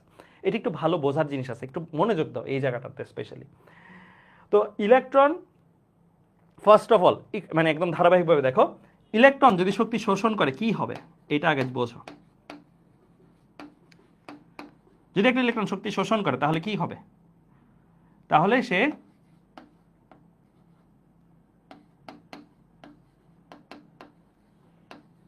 লো টু হাই, অর্থাৎ সে নিম্ন কক্ষপথ থেকে উচ্চ কক্ষপথের দিকে যাবে। আচ্ছা, এবার আসি ইলেকট্রন যদি শক্তি বিকিরণ করে তাহলে কি হবে? তাহলে সে হাই টু লো, অর্থাৎ উচ্চ কক্ষপথ থেকে নিম্ন কক্ষপথে সে ফেরত আসবে। এই জিনিসটা ছোট্ট একটা জিনিস হলো, এটাও একটা ইম্পর্টেন্ট জিনিস, এটা অনেক ক্ষেত্রে পরীক্ষায় প্যাস লাগে, সাবধান। শোষণ মানে নিচে থেকে উপরে যাবে, বিকিরণ মানে উপর থেকে নিচে আসবে। এখন শোষণ পরিমাণটা কত, বিকিরণ আর বিকিরণের পরিমাণটা কত এটা বলতেছি। দেখো তুমি আমি শক্তি পাই কোথা থেকে? আমি শক্তি পাচ্ছি কোথা থেকে? খাদ্য থেকে। খাবার খাই, খাবার থেকে শক্তি আসে। একটা ইলেকট্রন কি খায়? সে শক্তিটা পাইতে পারে কোথা থেকে? Any idea? সে শক্তিটা পাইতে পারে তরঙ্গ মাধ্যমে। তরঙ্গ কি? তরঙ্গ আসলে জিনিসটা কি জানো? তরঙ্গ চ্যাপ্টার তো পড়ছো। তরঙ্গ চ্যাপ্টারে তরঙ্গ জিনিসটা কি? তরঙ্গ জিনিসটা বেসিক্যালি শক্তি ট্রান্সফার করার মিডিয়াম, মানে শক্তিকে এক জায়গা থেকে আরেক জায়গায়, এ থেকে বি জায়গায় নিয়ে যাওয়ার উপায় কি? উপায় হচ্ছে তরঙ্গ। তার মানে একটা ইলেকট্রন যখন শক্তি রিসিভ করবে সে একটা তরঙ্গ ফরম্যাটে রিসিভ করবে। এখন এই তরঙ্গ ফরম্যাটে সে যখন রিসিভ করতেছে তখন এই তরঙ্গের অবশ্যই আমরা জানি একটা কম্পাঙ্ক থাকে, তরঙ্গ দৈর্ঘ্য থাকে। এই শক্তিটা একটা ইলেকট্রন রিসিভ করতেছে, যে ধরো ইলেকট্রনকে শক্তি রিসিভ করবে, সেই শক্তিটা সে আগেই বলবে না যে আমার এত শক্তি রিসিভ করবে, সে আগে দেখবে কোন তরঙ্গটা আসতেছে তার কাছে। যেই তরঙ্গটা আসতেছে ওই তরঙ্গের কম্পাঙ্ক বা তরঙ্গ দৈর্ঘ্যের মানের সাপেক্ষে সে রিসিভ করবে যে আমি এই পরিমাণের শক্তি রিসিভ করবো। আমি এটাকে একটু একটা অ্যানালজি দিয়ে বোঝাই, মানে এই জিনিসটাকে সিম্পল করার জন্য, আমাদের বাস্তব ঘটনার সাথে মানে একটা এক্সাম্পলের মতো মানে রিলেট করা যায়। রিক্সায় আমরা চড়ি না? একটা রিক্সাওয়ালা মামা ধরো তোমাকে এক জায়গা থেকে আরেক জায়গায় নিয়ে যাবে। তুমি যদি একজন যাও যাত্রী হিসেবে, তোমার কাছে যেই ভাড়াটা চাইলো, ধরো ভাড়া ঠিক হয়ে গেছে, তুমি উঠতেছো রিক্সা, তখন তুমি তোমার দুইটা ফ্রেন্ডে ডাক দিলা যে আয় মামা রিক্সা ঠিক করছি উঠ। মামা কি বলে বেশিরভাগ ক্ষেত্রে? তিনজন যখন উঠতে চাও বলে না এই না মামা আমি তাহলে ওই ভাড়ায় যাব না, তাই না? অর্থাৎ সে কিন্তু তার ভাড়াটাকে যেটা ফিক্স করছিল সেটাও কিন্তু সে চেঞ্জ করতেছে। কিসের উপরে বেস করে? কয়জন উঠতেছে বা কত ভাড়ের হবে সেটার উপরে বেস করে। ইলেকট্রনও অনেকটা তাই। সে দেখতেছে বেশি কম্পাঙ্কের তরঙ্গ আসতেছে, সে ভাড়া বেশি চাইবে। সে দেখতেছে কম কম্পাঙ্কের তরঙ্গ আসতেছে, সে ভাড়া কম চাইবে। অর্থাৎ সে যে এনার্জিটা রিসিভ করবে সেই রিসিভ করার এনার্জিটা হবে এফ এর সমানুপাতিক। এফটা কি? যেই তরঙ্গটার মাধ্যমে শক্তিটা আসতেছে সেই তরঙ্গের কম্পাঙ্ক। এই জিনিসটা বিজ্ঞানী প্লাঙ্ক নোটিস করছেন। সে দেখছেন যে আরে ইলেকট্রন তো খুবই একটা মানে দারুণ জিনিস, যে হচ্ছে যে কোনো পরিমাণের শক্তি দিলে নিচ্ছে না, সে হয় এই পরিমাণের শক্তি নিচ্ছে, না হলে এর চেয়ে কম দিলে সে নিচ্ছে না। ওই পরিমাণটা কত সে ওইটা ফিগার আউট করতে যেয়ে এই জিনিসটা দেখছেন যে যেই তরঙ্গটা দেওয়া হয় সেই তরঙ্গের কম্পাঙ্কের সাথে ওই শক্তিটা রিলেটেড। যত বেশি কম্পাঙ্কের তরঙ্গ তত বেশি শক্তি সে ডিমান্ড করে, ঠিক আছে? অ্যান্ড সে শক্তি ওই শক্তি পরিমাণ শক্তিটা যদি পাইয়ে যায় তাহলে সে জাম্প করে। তাহলে সে কি করবে? জাম্প করবে। তাহলে ই এর সাথে এফ সমানুপাতিক। এখান থেকে আমরা ই এর সাথে সমান সমান দিয়ে ধ্রুবক দিলে আসে প্লাঙ্কের ধ্রুবক। বিজ্ঞানী প্লাঙ্ক এই জিনিসটা আসলে আনছেন। তো ই হচ্ছে কি? এটাকে আমরা বলি কোয়ান্টাম শক্তি।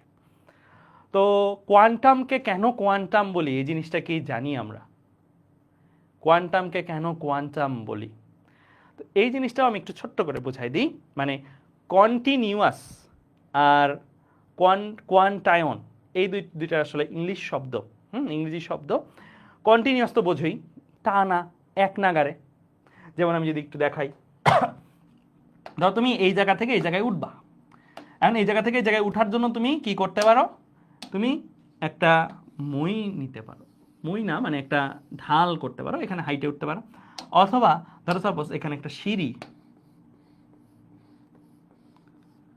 করেও যেতে পারো। দুইটার মধ্যে কি পার্থক্য আছে না? আছে। কি পার্থক্য আমি বলি, দেখো তুমি যদি সিঁড়ি করে যাও তাহলে তুমি হয় এই হাইটে উঠবা, এটা ধরো একটা হাইটের দাগ আছে, অথবা এই হাইটে উঠবা।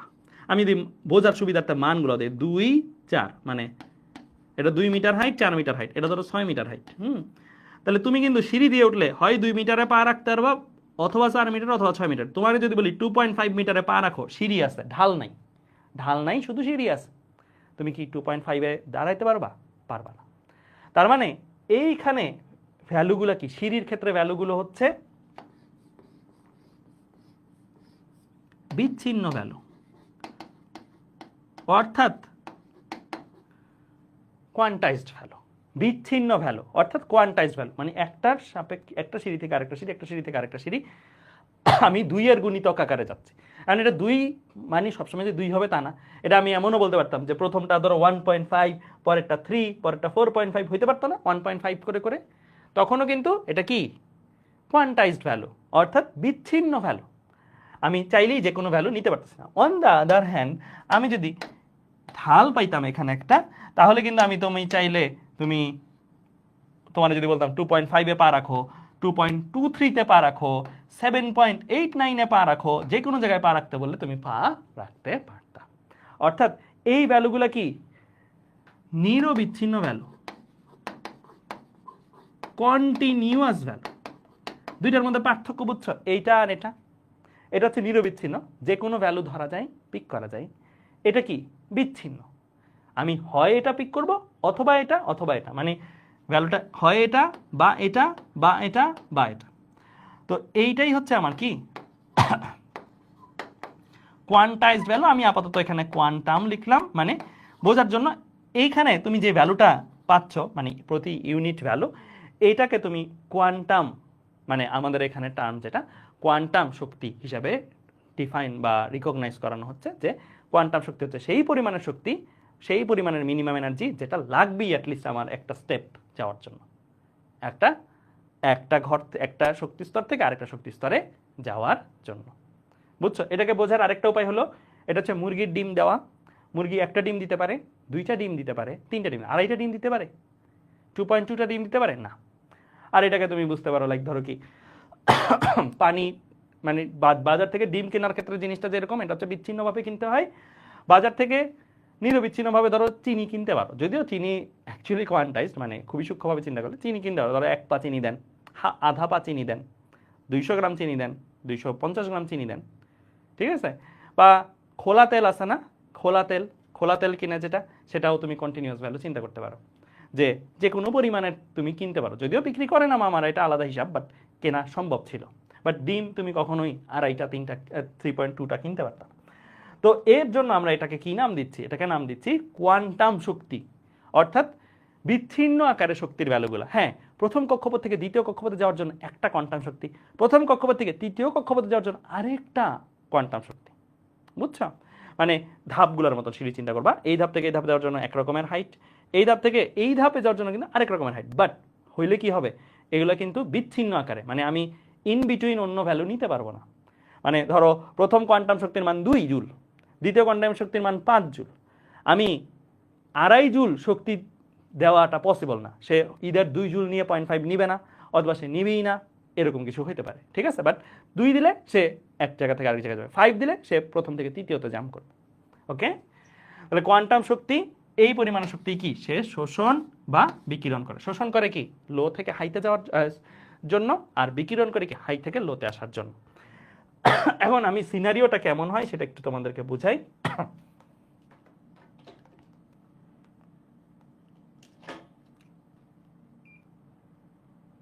হ্যাঁ, সিনারিওটা কেমন হয় এটা একটু তোমাদেরকে বুঝাই, আমার সাথে সাথে একটু আঁকো।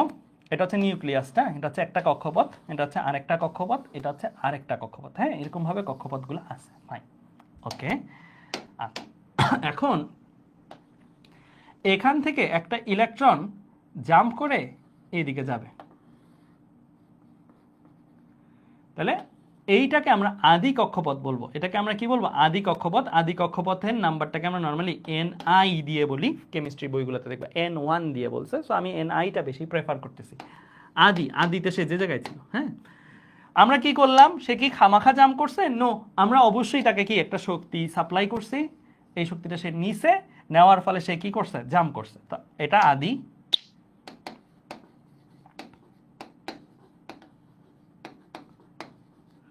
এরপরে সে যেই জায়গাটায় জাম্প করে চলে গেছে সেটাকে আমরা বলছি শেষ কক্ষপথ, NF হচ্ছে আমার শেষ কক্ষপথ। আচ্ছা, এখন একটা এনার্জি দিলাম, সেটাতে NI থেকে NF, সারা জীবন সে NF এ থাকবে? সারা জীবন কি NF এ থাকে? না, সে খুবই সামান্য একটা সময় এই NF, মানে এটা হচ্ছে এক্সাইটেড অবস্থায় থাকে সামান্য একটা সময়। কিছুক্ষণ পরেই ঘটনাটা হবে এরকম, সে যেই পরিমাণের শক্তি নিয়েছিল সেই পরিমাণের শক্তি সে কি করবে, রিলিজ করে দিবে, অর্থাৎ বিকিরণ করে দিবে। একটু আগে করছিল কি, শোষণ, একটু আগে শোষণ করছিল, এরপরে সে কি করছে, বিকিরণ করে দিল। বিকিরণ করে দিয়ে সে কি করবে, আবারও উপরের থেকে নিচে চলে আসবে। তার মানে এটা একটা খুবই সামান্য সময়ের ঘটনা আমরা পড়তেছি, এমন না যে তুমি একটাকে পার্মানেন্টলি পুনর্বাসিত করে দিছো অন্য কক্ষপথে, এটা করো নাই আসলে। তুমি আসলে একটা সামান্য সময়ের জন্য পুনর্বাসনটা করছো, ঠিক আছে? তো এই জিনিসটা বলার জন্য এই চিত্রটা আঁকা, যে এটা সামান্য সময়ের ঘটনা, নট এটা পার্মানেন্ট কোনো ঘটনা হবে। ওকে, আচ্ছা। অ্যান্ড যে পরিমাণ শক্তি শোষণ সে করছিল সেই পরিমাণ শক্তি বিকিরণ করবে। হ্যাঁ, যদি লস থাকেও থাকে, আমাদের লেভেলের আলোচনায় এই লসটা কনসিডার আমরা করি না। আমরা কনজারভেশন অফ এনার্জি অনুসারে যেই পরিমাণের এনার্জি সে নিয়েছে সেই পরিমাণের এনার্জি সে ছেড়ে দিবে, ঠিক আছে? আচ্ছা, এবার চলো আরেকটা তথ্য জানি এটা সম্বন্ধে। এই যে মানটা, এই মানটা কত পরিমাণের শক্তি শোষণ করবে সে, E=hf পরিমাণ, বিজ্ঞানী প্লাঙ্কের মতো। এফ কি, কম্পাঙ্ক, যেই কম্পাঙ্কের সে যেই তরঙ্গটা সে পাইছে শক্তি হিসাবে, মানে যেই তরঙ্গের মাধ্যমে সে শক্তিটা পাইছে সেই তরঙ্গের কম্পাঙ্ক। এইচ তো প্লাঙ্কের ধ্রুবক, যেটা আমরা অলরেডি পড়ছি। এটাকে ইলাবোরেট করে আরো কয়েকটা ভার্সন আমরা শিখবো এই সূত্রটারই। ফার্স্টটা হচ্ছে এটাকে আমরা hc/λ বলতে পারি। কিভাবে? কারণ c=f λ, তোমরা সবাই তরঙ্গ অধ্যায়ে পড়ছো নিশ্চয়ই। তাহলে f = কি, c/λ। ল্যামডাটা কি? ল্যামডা হচ্ছে ওই তরঙ্গের তরঙ্গ দৈর্ঘ্য। আর c কি? c হচ্ছে আলোর বেগ। ঠিক আছে? তাহলে এইভাবেও লিখতে পারি। আরেকটা ভাবে লেখা যায়, আরো দুইটা ভাবে লেখা যায় স্পেশালি। আরেকটা ভাবে প্রথমে লিখি, এটা হচ্ছে hc/λ। আচ্ছা, এটা আগে লিখে দিই। আরেকটা ভাবে লেখা যায়, সেটা হচ্ছে E2 বা EF বিয়োগ EI, অর্থাৎ এই শক্তি দুটোর পার্থক্য। মানে এই শক্তি যে দুইটা কক্ষপথ আছে, প্রথম কক্ষপথ এটা, দ্বিতীয় কক্ষপথ এটা, মানে আদি কক্ষপথ এটা, শেষ কক্ষপথ এটা। আদি কক্ষপথের তো একটা এনার্জি আছে, তাই না? আদি কক্ষপথের এনার্জিটারে আমরা EI বললাম, শেষ কক্ষপথেরও তো একটা এনার্জি আছে, শেষ কক্ষপথের এনার্জিটাকে আমরা EF বললাম। অর্থাৎ কি পরিমাণের শক্তি একটা ইলেকট্রন এক কক্ষপথ থেকে আরেক কক্ষপথে যাওয়ার সময় শোষণ করবে, এটাকে আরেকভাবেও পাওয়া যায়। কম্পাঙ্ক এগুলো দিয়ে তো পাওয়াই যায়, আরেকটা ভাবেও পাওয়া যায়। সেটা হচ্ছে তুমি যদি কোনোভাবে যেই কক্ষপথে সে ছিল সেই কক্ষপথের নিজস্ব এনার্জিটা জানো, এবং যেই কক্ষপথে সে গেল সেই কক্ষপথের নিজস্ব এনার্জিটা জানো, তাহলে তুমি এই কক্ষপথগুলার এনার্জি যদি বিয়োগ করো, পার্থক্যটা বের করো, হ্যাঁ, এই পার্থক্যের সমান মানটাই আসলে ওই ট্রান্সফারের ক্ষেত্রে কোয়ান্টাম এনার্জির মান। তাহলে উপায় কয়টা? দুইটা। একটা হচ্ছে তরঙ্গ দেখে, তরঙ্গের কম্পাঙ্ক বা তরঙ্গ দৈর্ঘ্য দেখেও কোয়ান্টাম শক্তি বের করা যায়। আরেকটা হচ্ছে কক্ষপথের এনার্জি যদি জানা থাকে তাহলেও বের করা যায়। বুঝতে পারছি আমরা? ওকে, আরেকটাও আছে, এটা আমরা ইউনিভার্সিটিতে পড়ছিলাম, বাট এটাও অনেকে ইউজ করে ফিজিক্সের ক্ষেত্রে। আর এইচ 1/ni² বিয়োগ 1/nf²। বলতে পারো ভাইয়া ভুল লেখছেন আপনি, কারণ তোমরা কেমিস্ট্রিতে পড়ছো। কেমিস্ট্রিতে কি পড়ছো তোমরা? কেমিস্ট্রিতে তোমরা এরকম পড়ছো, 1/λ = RH।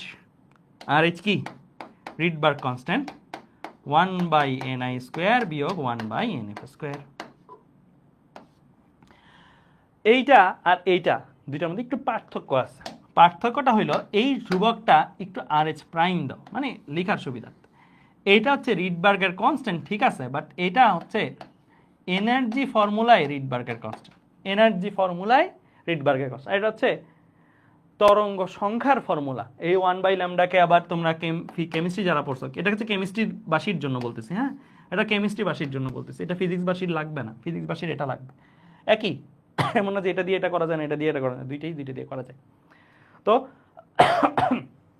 এইখানে আর এর মান তোমরা পড়ছো কি 1.09678 ইন্টু 10⁻⁷ পার মিটার, এরকম একটা ভ্যালু পড়ছো হয়তো, রাইট? এটা হচ্ছে কেমিস্ট্রির ফর্মুলায়, অর্থাৎ তরঙ্গ সংখ্যার ফর্মুলায়। বাট এই শক্তির ফর্মুলায়, এটা কিন্তু শক্তি, তাই না? শক্তির ফর্মুলা এটার মান হচ্ছে -2.18 ইন্টু 10⁻⁻18 এত জুল। এইটা হচ্ছে রিডবার্গের কনস্ট্যান্ট, বাট শক্তির ফর্মুলার কনস্ট্যান্ট। আর এটা হচ্ছে রিডবার্গের কনস্ট্যান্ট কিসের? তরঙ্গ সংখ্যার ফর্মুলা। হ্যাঁ, আমি কেমিস্ট্রি অনেক আগে পড়ছি, আমি জানি না আমি লেখাটা ঠিক আছে কিনা, একটু মিলাই নিও এটা ঠিক আছে কিনা, ঠিক লিখছি কিনা ভাইয়া। এটা হচ্ছে রিডবার্গের কনস্ট্যান্ট কেমিস্ট্রিতে আমরা যেটা পড়ছি। হ্যাঁ, দুইটা দিয়ে দুইটা করা যায়। তোমাকে যদি এইটা দিয়েও শক্তি বের করতে বলে বের করতে পারতা না? NI NF এগুলো বসাই ল্যামডার ভ্যালু বের করতা, ল্যামডার ভ্যালু বের করে E=hc/λ বের করতে, একই মান আসতো, কোনো পার্থক্য নেই। আবার এইটা দিয়েও যদি এটা করতে চাও সেটাও পারবা। তোমাকে যদি তরঙ্গ সংখ্যা, তরঙ্গ দৈর্ঘ্য বের করতে বলে, তুমি শক্তি বের করে বের করে করতে পারবো। অথবা এইটা এটা দিয়ে এটার মান বসাইলা, এটার মান বসাইলা, এটার মান বসাইলা, এখান থেকেও তুমি বের করতে পারবে, একই মানই আসবে। আমি নিজে পার্সোনালি এটা বেশি পছন্দ করতাম এই সূত্রটা। যখন বুয়েটে ফার্স্ট ইয়ারে 1-1-এ পড়ি, তখন আমাদের কেমিস্ট্রি কোর্স ছিল, কেমিস্ট্রি কোর্সে এই জিনিসগুলোই আছে ভাইয়া। মানে শুরুর দিকে এই জিনিসগুলো, এমন না যে শুধু পুরা কোর্স এটা, আর অনেক কিছু আছে, বাট এটা প্রথম দিকে আছে। আমি ম্যাথগুলো করতাম এটা দিয়ে, মানে শক্তির ফর্মুলাটা দিয়ে আর কি। হ্যাঁ, অ্যান্ড শক্তির ফর্মুলাটা দিয়ে আমার কাছে ইজিয়ার লাগতো। এখন এটা তোমার যেটা ভালো লাগে আর কি। ওকে, ঠিক আছে, ওকে। আচ্ছা, এই ফর্মুলায় যখন দিবা তুমি তখন শুধু ভ্যালুটা দেও, মানে তোমার তখন আর মাইনাসটা আলাদাভাবে দিতে হবে না, তুমি জাস্ট ভ্যালুটা ইউজ করবে। 2.18 ইন্টু 10⁻⁻18 এটা ইউজ করলে হবে, মাইনাসটা লাগবে না, ঠিক আছে? এটা হচ্ছে মাইনাসটা পড়তাম আমরা যখন এইটার সাথে ওইটা মিলাই পড়তাম, তখন এটা লাগতো। তো তোমার ক্ষেত্রে তুমি সারা জীবন মাইনাস ইউজ করো, কোনো সমস্যা নেই, তোমার মাইনাস প্লাস ইউজ করো, সমস্যা নেই, তোমার মাইনাস আনতেই হবে না। ওকে, তাহলে আমরা এখানে আরও একটা সূত্র কিন্তু শিখলাম, লিখা হয়েছে এগুলা। ওকে, লিখা হইলে চলো আমরা কিছু টুকটাক ম্যাথে চলে যাই। আচ্ছা, প্রথমত এটার অ্যান্সার কি হবে বলো? এটার অ্যান্সার কি হবে? একটি ইলেকট্রন যদি E2 শক্তি স্তর থেকে E1 নিম্ন শক্তি স্তরে গমন করে, তাহলে বিকিরণ তরঙ্গ দৈর্ঘ্য কি হবে? আমরা অলরেডি পড়ছি শক্তি স্তরের পার্থক্যটাই কোয়ান্টাম শক্তির সমান, তাই না? এটা ইকুয়াল HF লেখা যায়, এটা ইকুয়াল টু hc/λ লেখা যায়। তাহলে আমার ল্যামডাটা জানতে চাইছে, তাহলে ল্যামডা ইজ ইকুয়াল টু কি? এইটা এটার মতন থাকুক, এটাকে নিচে নামাই দিই, EF বিয়োগ EI।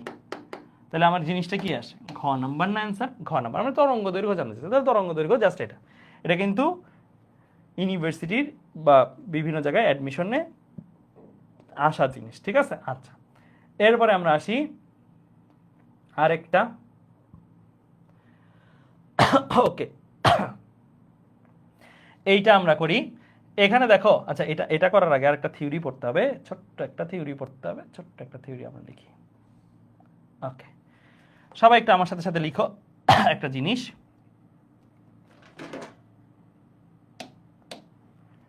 হেডিং দাও একটা,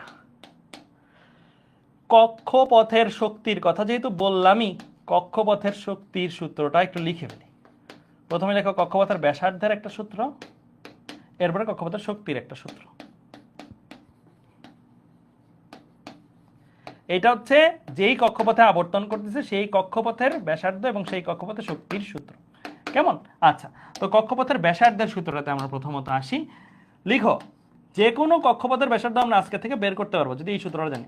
আর এন ইজ ইকুয়াল টু, সূত্রটা একটু complicated, n² h² epsilon naught divide by pi M E²। এই সূত্রটা ডিরাইভেশন আছে কিনা? ইয়েস আছে। ডিরাইভেশন কই পাবো ভাইয়া? আমার এখানেই পাবা, কোনো দূরে যাইতে হবে না। এই যে জায়গায় জাস্ট তুমি যদি রিডিং পড়ো, রিডিং পড়লেই তুমি আসলে এটা পেরে ফেলবা, কোনো নতুন কিছু না, খুবই সহজ দুইটা হিসাব। বাট এই সূত্র ডিরাইভেশনটা আমি মনে করি না যে এটা আলাদাভাবে মুখস্থ করার মতন জিনিস।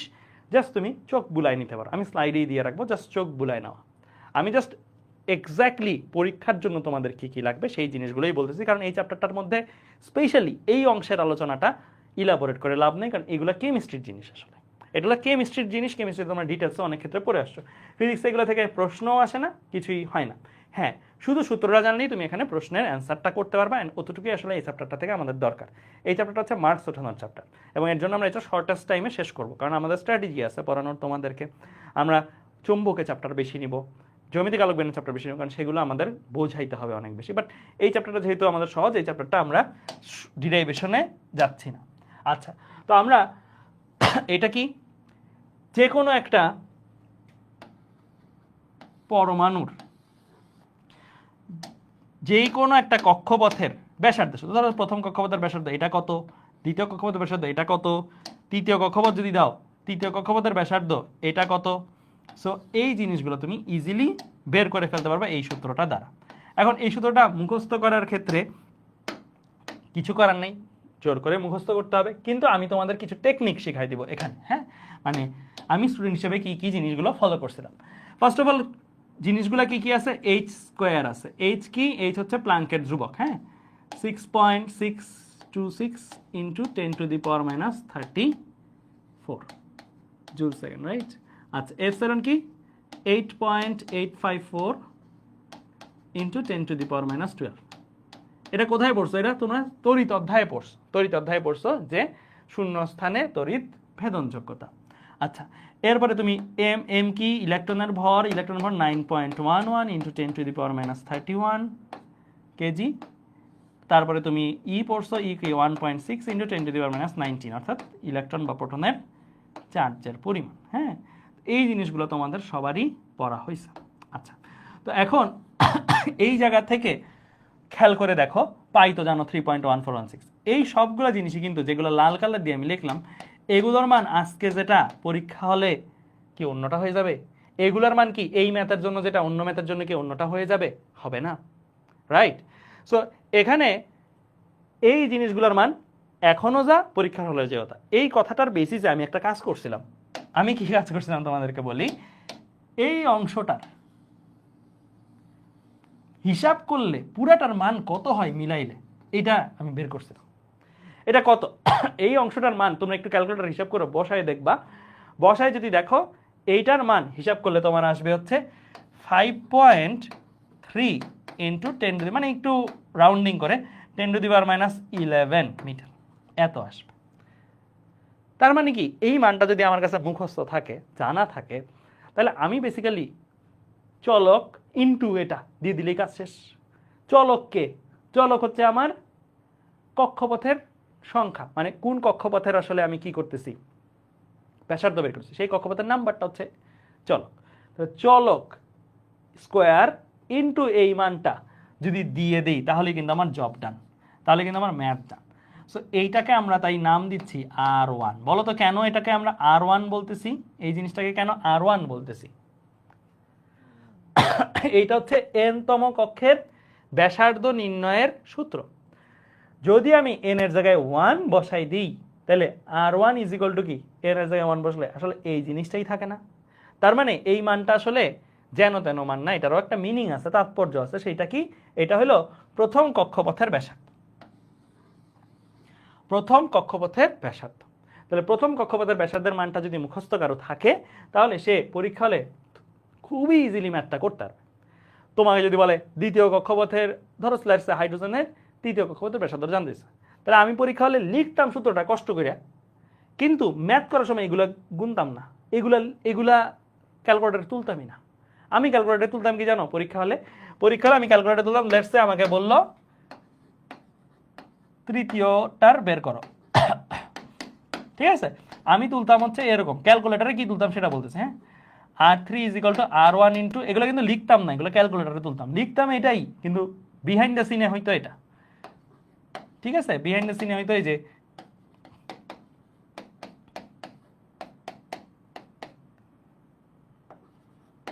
তারপরে অ্যান্সার চলে আসতো, ঠিক আছে? আমি সূত্রটা লিখতাম, সমান সমান দিয়ে এইভাবে মানটা বের করে ক্যালকুলেটরে যেই মানটা আসতো ওই মানটা লিখে দিতাম। এইটার ফলে আমার বিরাট একটা কি ঝামেলা, আচ্ছা সাউন্ড প্রবলেম বলতেছো, সাউন্ড কি ঠিক আছে? ঠিক হয়ে গেছে সাউন্ড?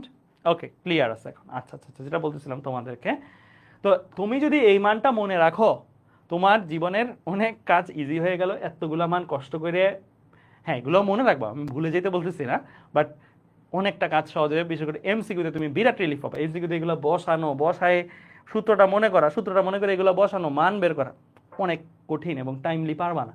তো এইটা দিয়ে তুমি ইজিলি করতে পারবা। ঠিক আছে? আচ্ছা, এবার আসো একইভাবে আমরা শক্তির সূত্রটাতেও যাই। শক্তি কক্ষপথের, প্রত্যেকটা কক্ষপথের শক্তি নির্ণয়ের জন্য এই সূত্রটা ইউজ করা যায়। En is equal to minus m e to the power 4 divided by 8, এটাকে অন্য কালার দিয়ে দিই, n স্কোয়ার, তারপরে epsilon not square H square.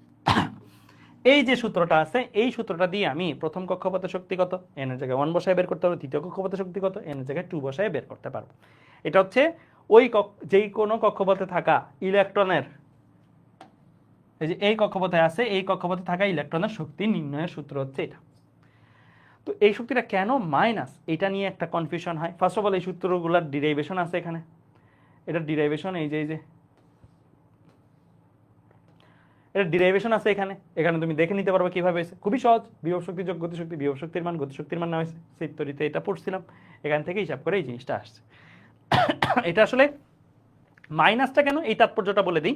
Derivation just সোজা ক্যালকুলেশন, কয়েকটা ক্যালকুলেশন, এটা তুমি দেখলেই পারবে, এটা স্লাইডে থাকবে, এটা মুখস্থ করার কিছু নেই। হ্যাঁ, আচ্ছা, তো আমি মাইনাসটা নিয়ে একটু কথাবার্তা বলি। আমরা এই যে পরমাণু লেটসে এই ইলেকট্রনটার শক্তি বের করতেছি, এই শক্তিটার ক্ষেত্রে কি কি শক্তি আছে তোমরা জানো? বিভব শক্তি আছে এবং গতিশক্তি আছে। গতিশক্তি তো হাফ এম বি স্কোয়ার দিয়ে নিলে বের হইলো, বেগ আছে একটা বের হইলো। বিভব শক্তি আমরা কিভাবে মাপি? কোন একটা জিনিসের বিভব শক্তি কিভাবে মাপি? একটা টেবিলের থেকে একটা বস্তুকে তুমি এই জায়গায় উঠাইছো, বিভব শক্তি তুমি কিভাবে মাপো? যে এই বস্তুটা ছেড়ে দিলে ওই প্রসঙ্গ পর্যন্ত, যার সাপেক্ষে মাপছো সেই প্রসঙ্গ পর্যন্ত যেতে যেই পরিমাণের কাজ করছে সেটাই বিভব শক্তি না? সেটাই বিভব শক্তি। ধরো এটা হচ্ছে টেবিল, বস্তু আছে এই জায়গায়, তাহলে বিভব শক্তি কি? প্লাস। ছেড়ে দিলে বস্তু নিজেই চলে যায়, দ্যাটস ওয়াই প্লাস। এটা হচ্ছে টেবিল, বস্তু আছে এই জায়গায়, বিভব শক্তি কি হবে? বস্তু যদি এই জায়গায় থাকে বিভব শক্তি কি হবে? Plus or minus? মাইনাস হবে। কারণ কি? মাইনাসের মিনিংটা কি? বস্তুটা ছেড়ে দিলে সে কি প্রসঙ্গে চলে যায় নিজে নিজে? না, বস্তুকে যদি আমি ছেড়ে দেই বস্তু নিজে নিজে প্রসঙ্গে যাবে না। আমার যদি বস্তুটাকে প্রসঙ্গে নিতে হয়, আমার কি করতে হবে? আমার কাজ করতে হবে, মানে বাইরের এজেন্টের কাজ করতে হবে, সে কাজ করে তাকে প্রসঙ্গে নিতে পারবে। এখন যেহেতু আমি কাজ করছি, বস্তু কাজ করেনি, তাহলে এটা বস্তুর মধ্যে জমা শক্তি না, বরং বস্তুর ওপরে আমার কাজ করতে হয়, মানে বস্তুর শক্তি মাইনাস আছে, মানে শক্তির ঘাটতি আছে। ঠিক আছে? সো বস্তুকে প্রসঙ্গে নিতে আমার কাজ করতে হচ্ছে, এইটাই আসলে মিন করে মাইনাস। মাইনাস মিনস বস্তুর মধ্যে ওই বিভব শক্তি যেটা প্রসঙ্গতে যাওয়ার জন্য, নিজে নিজে যাওয়ার জন্য প্রয়োজন ছিল সেটা নাই, বরং মাইনাসে আছে, মানে ওই পরিমাণের দিতে হবে তাকে প্রসঙ্গতে নেওয়ার জন্য। এই যে ঘটনাগুলা আমরা যে পড়ছি একটা ইলেকট্রনের ক্ষেত্রে শক্তি, গতিশক্তি তো হাফ এম বি স্কোয়ার, বিভব শক্তি আমরা মাপছি কার সাপেক্ষে? টেবিলের সাপেক্ষে। টেবিল পাবো কোন টেবিল? তো টেবিলের সাপেক্ষে না, আমরা মাপছি এই শক্তিগুলা কার সাপেক্ষে বলো? অসীমের সাপেক্ষে। অসীম হচ্ছে আমার প্রসঙ্গ। তো তুমি কমন সেন্স অ্যাপ্লাই করে বলো তো, একটা ইলেকট্রন প্রসঙ্গে যাবে, নিজে নিজে চলে যাবে? তাকে এখানে নিউট্রন টেনে রাখছে, নিউট্রন না, প্রোটন, নিউক্লিয়াস টেনে রাখছে, ওইটাকে ছাইরে সে নিজে নিজে প্রসঙ্গে চলে যাবে না। তার মানে কার নিতে হবে? আমার তোমার নিতে হবে। সে নিজে নিজে যাবে না প্রসঙ্গে, আমার তোমার টাইনে তাকে নিয়ে যেতে হবে। তার মানে তাকে প্রসঙ্গে নেওয়ার জন্য তার তো বিদ্যমান শক্তি নাই, বরং আমার কাজ করতে হয়। সেদিন নিজে নিজেই চলে যেত, সে ধরো নিজে নিজেই চলে গেছে প্রসঙ্গে, তাহলে তার শক্তি পজিটিভ। সে নিজে নিজে যাইতে পারে না, আমার সাহায্য লাগে, মানে বাইরের কারো সাহায্য লাগে। যেই পরিমাণের সাহায্য লাগে সেই পরিমাণ শক্তির মানটাই মাইনাস হিসেবে তার এখানে থাকে। বুঝতে পারছো? বোঝা গেছে? তো শক্তি প্লাস মিনস তার মধ্যে প্রসঙ্গে যাওয়ার জন্য শক্তি আছে, শক্তি মাইনাস মিনস তার মধ্যে প্রসঙ্গে যাওয়ার মতন শক্তি নাই, বরং বাইরের এজেন্টকে নিয়ে যেতে হবে কাজ করে সেই জায়গায়, এবং বাইরের এজেন্ট যেই পরিমাণের কাজ করবে তাকে প্রসঙ্গে নেওয়ার জন্য সেই পরিমাণটাই তার বিভব শক্তির মাইনাস মান। বুঝছো? মানে তার বিভব শক্তি সেই পরিমাণটার সামনে মাইনাস দিয়ে দিলেই তার বিভব শক্তি পেয়ে যাবে। ওকে, তো এই জিনিসটাই জাস্ট বোঝার ছিল, এই জিনিসটাই আমি তোমাদেরকে বলে দিলাম। হ্যাঁ, তোমরা নিজেরাও যখন দেখবা এই ডিরাইভেশনটার দিকে যাও, দেখবা বিভব গতিশক্তি কিন্তু প্লাস হিসাবেই আছে, বিভব শক্তি মাইনাস, এবং এতটাই মাইনাস যে ওর প্লাস দিয়েও এটারে প্লাস বানাইতে পারে নাই, মানে এটার মানটার চেয়ে এটার মানটা মাইনাস বেশি। বুঝছো? দ্যাটস ওয়াই মাইনাসটা আলটিমেটলি থেকে গেছে। ক্লিয়ার?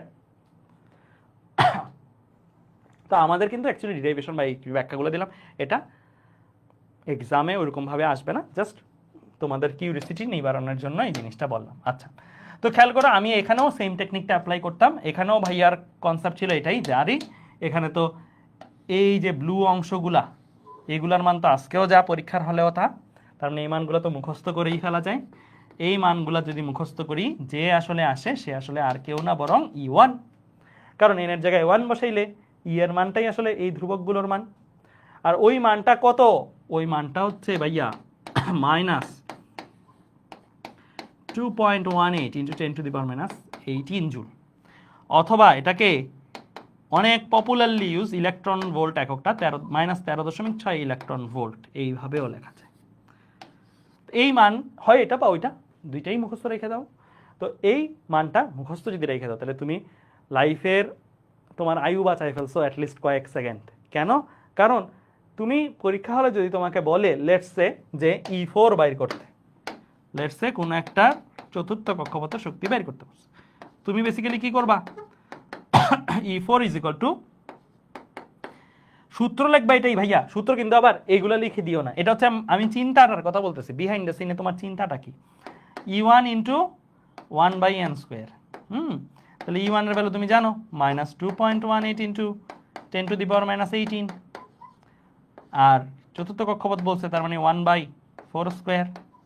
ব্যাস, যেটা আসবে সেটাই তোমার অ্যান্সার, যেটা আসবে সেটাই তোমার অ্যান্সার। ক্লিয়ার? বুঝতে পারছো? তো এই হচ্ছে তোমার কি সূত্র, মানে সূত্রটা জাস্ট যদি আমি দেখছিলাম মাঝে মাঝে প্রয়োগ এবং উচ্চতর দক্ষতাতে আসছিল, কোনো একটা বোর্ডে আমার দেখা আসছিল এটা, সূত্র লিখবা এটাই, কিন্তু সমান সমান দিয়ে কাজ হবে ওইটা, জীবনও ম্যাথ ভুল হবে না। এবং সবচেয়ে ফাস্টেস্ট, ধরো আমি যে প্রশ্নটা দেখছিলাম ওটাতে মনে হয় এটা আসছিল প্রয়োগে, এটা আসছিল উচ্চতর দক্ষতাতে, অ্যান্সার করতে সময় লাগবে দুইটা মিলায় তোমার 2 মিনিট, মানে প্রয়োগ আর উচ্চতর দক্ষতা দুইটা মিলায় তোমার লাগবে 2 মিনিট। ঠিক আছে? ওকে ফাইন, তাহলে এই হচ্ছে যদি ঘটনা হয়, আমরা ধূপধাপ কিছু ম্যাথ করে ফেলি। সো প্রথমত এখানে কি বলছে, হাইড্রোজেন পরমাণুর প্রথম বোর কক্ষে ইলেকট্রনের মোট শক্তি দেওয়া আছে -13.6 ইলেকট্রন, না দিলেও পারতো, এটা মুখস্থের কাজটা বলে দিছে। তৃতীয় বোর কক্ষে মোট শক্তি কত? তাহলে E3 ইজ ইকুয়াল টু আমরা কি বলছি, E1 ইন্টু 1/n²। E1 এর ভ্যালু না দিলেও পারতো, যদিও দেওয়া আছে -13.6 ইন্টু 1/n², n² মানে কত? 3² মানে 9, 13.6 ডিভাইডেড বাই 9, এইটা হচ্ছে অ্যান্সার। ঠিক আছে, 13.6 ডিভাইডেড বাই 9। বলো দেখি এটার অ্যান্সারটা কত আসবে? এটার অ্যান্সারটা কত আসবে? -1.5। আচ্ছা, এখন এখানে কেন আমি এটা ক্যালকুলেটারে করতে বললাম না, জাস্ট তোমাদেরকে এমনি বলতে বললাম, এটা কিন্তু ডিউতে আসা প্রশ্ন। ডিউ 18-19 সালে কি ক্যালকুলেটার অ্যালাউড ছিল? অ্যালাউড ছিল না। তো তোমার এই জায়গায় 13.6 ডিভাইডেড বাই 9 হিসাব করা লাগবে না, করলে করতে পারো, কিন্তু হিসাব না করেও তুমি চাইলে করতে পারো। সেটা কি, তুমি নিজেই কমন সেন্স অ্যাপ্লাই করো, 13.6 ডিভাইডেড বাই 9, এটা কি মানে এমন কি মানে নিচের এটাকে গুণ করলে তো এটা আসবে নাকি, যে ভাগফলটাই আসুক না কেন সেটা দ্বারা 9কে গুণ করলে তো এটা আসবে, তাই তো? জিনিস তো এটাই। তো তুমি নিজে 9-এর সাথে 1.5 গুণ দাও, হ্যাঁ হইতে পারে, কারণ 9 একে 9, 9 দুগুণে 18, মানে 1 আর 2 এর মাঝখানে কিছু একটা থাকবে, এটা কিন্তু বলছো। বাকিগুলো দেখো 3.4, এটা কি পসিবল? জীবনও না। 3 নং 27 অলরেডি 13.6 ক্রস করে ফেলছে, এটা কি পসিবল? 4 নং 36 অলরেডি 13.6 করছে, এটা তো একদমই পসিবল না। সো এইভাবে আমি করে ফেলতাম আর হিসাবগুলো। মানে এই হিসাবটা তোমার করার জন্য অ্যাকচুয়ালি ভাগ করা প্রয়োজন নেই, অপশনগুলোতে রিভার্স ক্যালকুলেশনটা করে দিবা তাহলেই হবে। ঠিক আছে, মানে 9-এর সাথে যে কোনো একটা অপশন গুণ দিলে 13.6 আসবে। এখন বাইর করবা কোন অপশনটা গুণ দিলে, এটাই অবশ্যই কাছাকাছি, রাইট? আচ্ছা, এরপর আমি চলে যাই সামনে। আচ্ছা, আরেকটা ম্যাথ বাকি গেছে, এটা দেখি। প্রথম 3টি বোর কক্ষপথে ব্যাসার্ধের অনুপাত কত? প্রথম 3টা বোর কক্ষপথের ব্যাসার্ধের অনুপাত কত? তাহলে আমরা অলরেডি আর এর সাথে এন এর রিলেশনশিপটা কেমন দেখছি? সমানুপাতিক দেখছি। ওই যে R is equal to N square H square epsilon, এইভাবে যে সূত্রটা। তাহলে এখান থেকে আমরা যদি হিসাব করি R1:2 R2, এটাই তো জানতেছি তাই না প্রথম 3টা। তাহলে কি n1 square is to n2, সমানুপাতিক থেকে তো এটা লেখা যায় তাই না, সমানুপাতিক থেকে এই জিনিসগুলো কিন্তু লেখা যায় n3 স্কোয়ার। তাহলে বেসিক্যালি কি n1 মিন্স প্রথম কক্ষপথ, n2 মিন্স দ্বিতীয় কক্ষপথ, n3 মিন্স তৃতীয় কক্ষপথ। তাহলে 1:4:9 শেষ। তাহলে এই হচ্ছে আমার অ্যান্সার। তাহলে 1:4:9 সি নাম্বার হবে অ্যান্সার। ক্লিয়ার? ওকে, আচ্ছা। আমি বলছি ভাইয়া E1 মানে প্রথম কক্ষপথ, এ তো ইলেকট্রন আগে থেকেই অবস্থান করে, ওখানে তো আর কেউ কোনটাকে কাজ করে নিয়ে যায় না, তো E1 এর ভ্যালুও মাইনাস হলো কেন? ওই যে অসীমের সাপেক্ষে চিন্তা করো, E1 এ মানে প্রথম কক্ষপথে যে ইলেকট্রনটা আছে, আমি শক্তি মাপতেছি কার সাপেক্ষে ভাইয়া? অসীমের সাপেক্ষে। তুমি যদি প্রথম কক্ষপত্রেই প্রসঙ্গ ধরতা তাহলে তোমার কথাটা ঠিক ছিল, তুমি কিন্তু প্রথম কক্ষপত্রের প্রসঙ্গ ধরতে পারবা না, কারণ আমরা প্রসঙ্গ ধরতেছি কাকে? অসীমকে। তাহলে প্রথম কক্ষপথে যে ইলেকট্রনটা আছে ওরে অসীমে নিতে তোমার কাজ করতে হবে নাকি সে নিজে নিজে যাবে? তো তোমার মাথায় রাখতে হবে ফার্স্ট অফ অল অসীম হচ্ছে আমার প্রসঙ্গ। ঠিক আছে, ওকে। আচ্ছা, তাইলে এবার আসি আমরা আরো কিছু ম্যাথে যাই, এইটাতে করি। হ্যাঁ, সবাই তুলে ফেলো প্রশ্নটা। হাইড্রোজেন পরমাণুতে ইলেকট্রনের চতুর্থ কক্ষের ব্যাসার্ধ দ্বিতীয় কক্ষের ব্যাসার্ধের কত গুণ? হ্যাঁ, তো চতুর্থ কক্ষের ব্যাসার্ধ দ্বিতীয় কক্ষের ব্যাসার্ধের সাপেক্ষে কত গুণ সেটা জানতে চাই। তাহলে আমরা আর এর সাথে কক্ষপথের রিলেশনশিপটা নাকি আর সমানুপাতিক কি এন স্কোয়ার, তাই না? তাহলে আমরা রেশিও দরকার, কার কার রেশিও দরকার? চতুর্থ কক্ষপথের ব্যাসার্ধ দ্বিতীয় কক্ষপথের ব্যাসার্ধের কত গুণ, এইটা আমার লাগবে, তাই তো? তাহলে আমি লিখি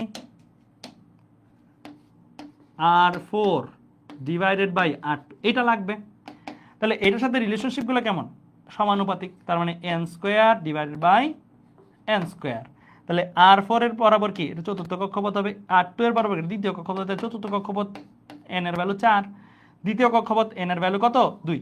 আমি জাস্ট সমানুপাতিক সম্পর্ক থেকে রেশিও দাঁড় করাইছি। রেশিও দাঁড় করাইতে পারো, আমি কিন্তু পড়াইছি আগের চ্যাপ্টারগুলোতে, আমি যে ক্লাসগুলো নিয়েছি এগুলো কিন্তু বলে দিছি। সমানুপাতিক সম্পর্ক যদি হয় তাহলে চতুর্থ কক্ষপথের বরাবর চতুর্থ কক্ষপথের জিনিস আসবে, দ্বিতীয় কক্ষপথের বরাবর দ্বিতীয় কক্ষপথের জিনিস আসবে। যদি ব্যস্তানুপাতিক হইতো তাহলে কোনাকুনি হইতো। ঠিক আছে, চতুর্থ কক্ষপথের বরাবর কোনাকুনি চতুর্থ কক্ষপথের আসতো, দ্বিতীয় কক্ষপথের কোনাকুনি দ্বিতীয় কক্ষপথের জিনিস আসতো। আরো কয়েকটা করো, করলেই বুঝতে পারো। তাহলে 4 স্কোয়ার বাই 2 স্কোয়ার, কারণ চতুর্থ কক্ষপথ দ্বিতীয় কক্ষপথ, তাহলে 16/4, তাহলে আসবে 4 শেষ। ঠিক আছে, তাহলে এই পার্টটাও ডান। এবার আসি এটা একটা মজার ম্যাথ, ভালো ম্যাথ, সবাই একটু তুলে ফেলো, তোলা হইলে ভাইয়াকে বলিও। সবাই একটু তুলে ফেলো, তোলা হইলে ভাইয়াকে বলবা।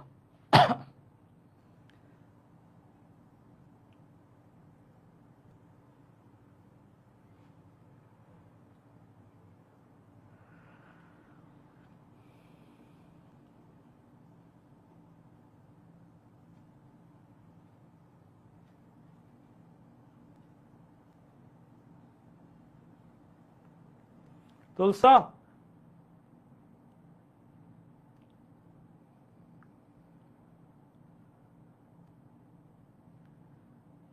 তোলা হইলে বলবা।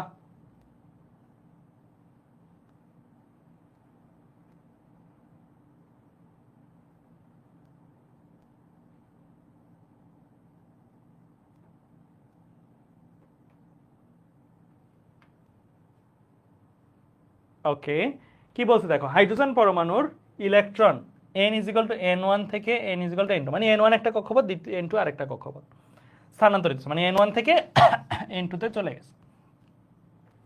n1 কক্ষপথে ইলেকট্রনের পর্যায়কাল, যেটাকে আমরা ধরে নিই ধরো Tn1, n2 কক্ষপথে ইলেকট্রনের পর্যায়কালের 8 গুণ হইলে, তার মানে জিনিসটা তো এটাই নাকি, n2 কক্ষপথের পর্যায়কালের 8 গুণ হচ্ছে n1 কক্ষপথের পর্যায়কাল, এটাই তো দেওয়া আছে। পর্যায়কাল তো বোঝোই, পর্যায়কাল হচ্ছে একটা ইলেকট্রন ঘুরে আবার আগের জায়গায় আসতে ওই কক্ষপথে যেই সময়টা লাগবে। ওকে, এইটা দিয়ে বলছে n1 আর n2 এর মধ্যে রিলেশনশিপ বের করতে, n1 আর n2 কিভাবে রিলেটেড সেটা বের করতে। আচ্ছা, তাহলে আমার কাছে দেওয়া আছে টি টার্মটা, পর্যায়কাল। আমরা তো পর্যায়কাল নিয়ে কিছুই পড়ি নাই, না পড়লেও পর্যায়কাল কি বের করা যাবে? আমরা যা যা পড়ছি সেগুলোর ভিত্তিতে বের করা কিন্তু যাবে। তুমি ফিজিক্স পড়তেছো ভাইয়া, সবগুলো চ্যাপ্টারের সব জিনিসই কিন্তু মনে রাখতে হবে তোমার। V is equal to omega পড়ছি না আমরা? পড়ছি। আমরা এখানে কক্ষপথের ব্যাসার্ধ নিয়ে পড়ছি, বেগ নিয়ে পড়ছি। তাহলে V is equal to omega R, এই সূত্রটা যদি লিখি, কেন আমি এটা লিখলাম বলতে পারো ভাইয়া আউট অফ নোয়ার আপনি এই জিনিসটাই কেমনে মাথায় আসলো, এটাই কিভাবে এলো? আমার চিন্তা ছিল যে আচ্ছা আমরা পড়ছি কি M V R is equal to N H by 2 pi. M V R, V R আর আছে, আমার লাগবে হচ্ছে টি। তো টি পর্যায়কাল রিলেটেড টার্মগুলো টি ওমেগা এফ, এগুলো কি সিমিলার টার্ম না? তো আমার এমন একটা কিছু লাগবে ভি আর, এগুলা থেকে আমি হয়তো ওমেগা বা টিতে যেন যাইতে পারি। তাহলে ভি আর ওমেগার সাথে একটা সূত্র একটাই আছে, ভি ইকুয়াল টু ওমেগার, এভাবে। তাহলে এবার আসি, ভি ইজ ইকুয়াল টু ওমেগাকে আমরা কি লিখতে পারি? 2 পাই বাই ক্যাপিটাল টি লিখতে পারি? পারি। আর আর এর মতন থাকলো। তাহলে টিটাকে আমরা এক পাশে নিয়ে, কারণ আমার টার্গেট হচ্ছে টি থেকে এন এর রিলেশনশিপে যাবো, তাহলে টিটাকে এক পাশে নিয়ে বাকি সব যদি অন্য পাশে করি, তাহলে কি আসতেছে ভাইয়া? 2 পাই আর বাই ভি চলে আসতেছে। ঠিক আছে, আচ্ছা আমরা কিন্তু এখনো এন পর্যন্ত যাইতে পারি নাই, পারছি? মানে আমরা কিন্তু এন পর্যন্ত যেতে পারি নাই, আমরা ভি আর আর পর্যন্ত যেতে পারছি। এখন ভি আর আর এর সাথে তো এন এর রিলেশনশিপটা আমরা ইজিলি নিয়ে যেতে পারবো, স্পেশালি আর এর সাথে।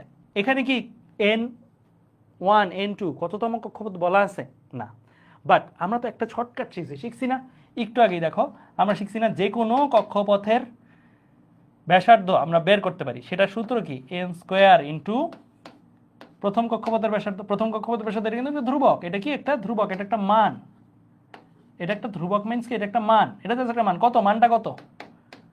5.3 ইন্টু 10⁻11 না? সো এটা একটা মান। ওকে, সো আমরা যে কোনো কক্ষপথের ব্যাসার্ধকে তো এইভাবে লিখতে পারি, পারি না? পারি। তো আমরা তাই করব, আমরা তাই করব। 2 পাই আছে থাকুক, ভি আছে থাকুক। হ্যাঁ, এই যে আরটাকে আমরা কি লিখব? এন স্কোয়ার ইন্টু আর ওয়ান লিখতে পারি? লিখতে পারি। এখন এইখানেই অনেকে এক্সাইটেড হয়ে যেটা করবে, টি সমানুপাতিক এন স্কোয়ার দিয়ে ম্যাথ করে ফেলবে। এইখানেই ভুলটা। চিন্তা করতে হবে, আচ্ছা এই টি এর রাশিটার মধ্যে আমরা এন পাইছি, বাট এখানে সবগুলো রাশি কি ইন্ডিপেন্ডেন্ট? সবগুলো রাশি কি স্বাধীন? না। এই ভি এর মধ্যেও কিন্তু একটা এন আছে। কেন? এটার চিন্তাটা কিভাবে আসা উচিত তোমার? তুমি অলরেডি বোরের সূত্রটা পড়ছো না ভাইয়া? L is equal to M V R is equal to N H by 2 pi. পড়ছো কিনা? পড়ছো। তুমি দেখছো ভি এন এর সাথে রিলেট বা ডিপেন্ড করে, করে কিনা? করে। এখানেও কিন্তু একটা রিলেশনশিপ আছে। মানে তুমি বলতে পারো না ভি এন এর উপর নির্ভরশীল না, ভিও এন এর উপর নির্ভরশীল। তুমি বাইর করছো টি এন এর কত মাত্রার উপর নির্ভরশীল। তোমার টার্গেট হচ্ছে টি এন এর সাথে কিভাবে রিলেটেড সেটা বের করা।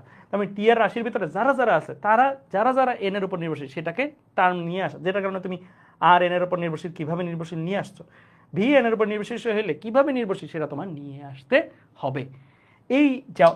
এই নিয়ে আসতে পারাটাই হচ্ছে একটা ইম্পর্টেন্ট জিনিস। তো চলো আমরা এটা করি। আমরা ভি এন এর সাথে কিভাবে রিলেটেড সেটা বের করব। তো ভি কে এক পাশে রাখলাম, বাকি সব অন্য পাশে পাঠিয়ে দিলাম। এন এইচ বাই, আচ্ছা ওই কালার দিয়ে লিখি, ভি কে এক পাশে রাখলাম, বাকি সব অন্য পাশে পাঠিয়ে দিলাম। এন এইচ বাই 2 পাই, আর এখানে কি আছে? সমান সমান না, ইন্টু 1 বাই এম আর। ওকে, এখন কি ভি এন এর সাথে সমানুপাতিক এটা বলতে পারবো? ভি এন এর সাথে সমানুপাতিক এটা কি বলতে পারবো? পারবো না। ভি এর রাশির মধ্যে এন আছে, ভি এর রাশির মধ্যে আরও আছে, আরও এন এর উপর নির্ভরশীল। তাহলে তোমার আরেকটা ছোট্ট কিছু করতে হবে, সেটা কি?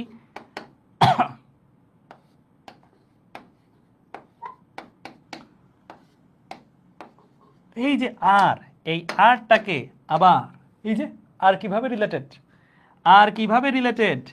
এন স্কোয়ার ইন্টু R1 এভাবে রিলেটেড না, R1টা দেখে আবার চলক ভাবিও না কেউ, R1 একটা মান, R1 একটা ধ্রুবক মান। তাহলে খেয়াল করে দেখো, এই n স্কোয়ার এই n কাটাকাটি যাওয়ার পরে তাহলে v কি দাঁড়াচ্ছে, v কি দাঁড়াচ্ছে h/2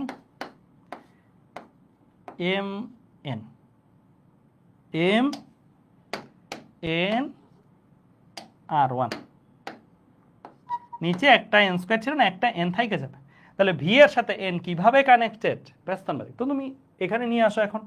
এখন তুমি এখানে আরামসে নিয়ে আসো, v এর জায়গাটাকেও তুমি রিপ্লেস করে দিছো। এখানে 2π ছিল থাকবে, এখানে n স্কোয়ার R1 ছিল থাকবে, নিচে v এর জায়গাটাতে তোমার এই জিনিসটা চলে আসবে, যে মাত্র যে জিনিসটা লিখলা h/2π into 1/m n R1। ঠিক আছে, ওকে। তাহলে দেখো এই জায়গায় এইটা এভাবে দিই, এইটা এইটা এইটা এইটা, এরা সব কি, এরা সব কিসের উপর, এরা সব মানে এই n স্কোয়ার আর nটা বাদে সব কি ধ্রুবক না? টি একটা রাশি আসছে, ওই রাশিটার মধ্যে n রিলেটেড টার্ম ছাড়া বাকি সব যেগুলো, এগুলো ধরো আমরা একটু সুবিধার্থে পাশে লিখি, তাহলে তোমার বুঝতে দেখতে সুন্দর লাগবে। 2π R1 আছে, ওগুলো কাটাকাটি করলাম না, হ্যাঁ, জাস্ট যেহেতু ওগুলোর আমার হিসাবের কোনো ভূমিকা নাই। h/2π আছে, 1/m R1 আছে, আর এখানে কি আছে, n স্কোয়ার আছে বাই n আছে, n square divided by n, এরকম কিছু, n square divided by n, এরকম কিছু আছে। তাহলে t ইজ ইকুয়াল টু একটা টার্ম তুমি নিয়ে আসছো, n গুলাকে একটু পাশে করে লিখছো। তো এই টার্মটাকেই কিন্তু আসলে এটাকে একটু মুছে আমরা কি লিখতে পারি, n কিউব লিখতে পারি না, কারণ n square divided by 1/n, তাহলে এটা পাশে গেলে গুণ হয়ে যাবে, তাহলে n কিউব।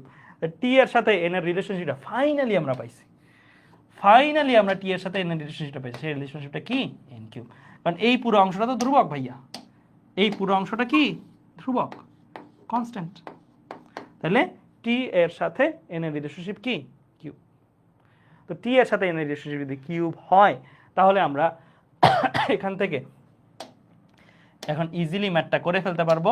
ম্যাথটা করে ফেলি, এখান থেকে আমরা রেশিও দাঁড় করাই, রেশিও কি, t ডিভাইডেড বাই t সমানুপাতিক n cube divided by n cube.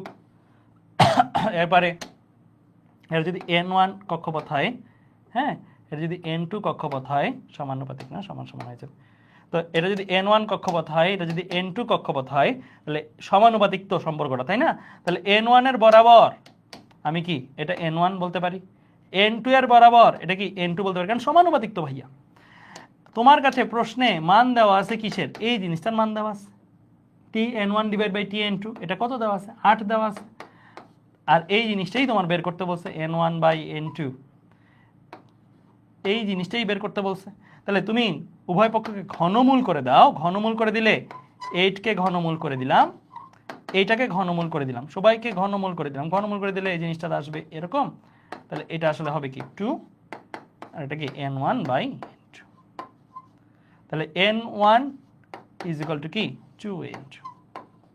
তাহলে আমরা এইভাবে এই ম্যাথটা করে ফেলতে পারবো। তাহলে n1 আর n2 রিলেশনশিপ জানতে চাইছে, সেটা করে ফেলতে। সালসাবিল পিঙ্কি খুবই স্মার্ট ওয়েতে করছো। n1 is equal two 2n2 কেপলারের সূত্র দিয়ে করছো। হ্যাঁ, কেপলারের সূত্র সরাসরি করা যায়, বাট এটা তো আমার পরমাণুর মডেলের ম্যাথ, আমি কেপলারের সূত্র দিয়ে যদি করি তাহলে আমি অ্যাকচুয়ালি রাদারফোর্ডের মতনই কাজটা করলাম। বিজ্ঞানী রাদারফোর্ডের যে সৌরজগৎ মডেল, সেই সৌরজগৎ মডেল দিয়ে আমি বোরের ম্যাথ করে ফেলছি। লাকিলি হয়ে গেছে, কারণ আমরা বেসিক্যালি অনেকগুলো জিনিস কনসিডার করি না, যে কারণে হয়ে গেছে। কিন্তু এটা আইডিয়ালি উচিত না, আইডিয়ালি এইভাবে করাটাই উচিত, বুঝছো? যদি পরমাণু মডেল চ্যাপ্টারে আসে এইভাবে করবা। ক্লিয়ার? সবাই ক্লিয়ার? এই ম্যাথটা বুঝতে পারছি? ওকে, ফাইন। ঠিক আছে, আর একটা ম্যাথ করবো, আরেকটা ম্যাথ করে আজকে ছুটি। এরপরে আমরা ইনশাল্লাহ নেক্সট ক্লাসে ছোট্ট একটু পার্ট বাকি থাকবে, মানে পরমাণু মডেল অংশ, সেটা করব আর তেজস্ক্রিয়তাটা শুরু করে দিব ইনশাল্লাহ। আচ্ছা, কি বলছে, হাইড্রোজেন পরমাণুর দ্বিতীয় ও তৃতীয় বোর কক্ষে ইলেকট্রনের বেগের অনুপাত কত? তাহলে দ্বিতীয় ও তৃতীয় বোর কক্ষে ইলেকট্রনের বেগের অনুপাত, তার মানে তোমার কাছে বেসিক্যালি জানতেছে দ্বিতীয় কক্ষের বেগ আর তৃতীয় কক্ষের বেগ, এই জিনিসটা কত, এটাই তোমার কাছে স্যাররা জানতে চাইছে। আচ্ছা, ওকে ফাইন। আমি দ্বিতীয় কক্ষ নিয়ে সূত্র যদি লিখি, তাহলে M V R is equal to কি, দ্বিতীয় কক্ষ, তাহলে 2h/2π ns/2π না, এটা দ্বিতীয় কক্ষপথ দিয়ে লিখলাম, দ্বিতীয় কক্ষপথ। তাহলে এখানে 2 দিয়ে দিলাম, দ্বিতীয় কক্ষপথ, এটা 2 দিয়ে দিলাম। ওকে, আচ্ছা, আরেকটা কি কক্ষপথ বলছে, তৃতীয় কক্ষপথ। তৃতীয় কক্ষপথ, তৃতীয় কক্ষপথের ক্ষেত্রে এই সূত্রটা আরেকবার লিখতে পারবো না, v3r3 is equal two ns/2π, n এর ভ্যালু হচ্ছে 3h/2π, just mvr is equal two ns/2π সূত্রটা ইউজ করছি। কারণ কি, আমার টার্গেট হচ্ছে ভি এর রেশিও বের করা, তো এই সূত্রটার মধ্যে যেহেতু এনও আছে ভিও আছে, সো এটাই চলে গেলাম। এখন আমি এই দুটাকে যদি ভাগ দিই, 1 নাম্বার 2 নাম্বার, যদি আমি ভাগ দিই, তাহলে আমি ধরো আমার যেহেতু 2/3 দরকার, তাহলে 1/2 তে দিই, 1/2 দিলে আমার বাম পাশে আসে কি,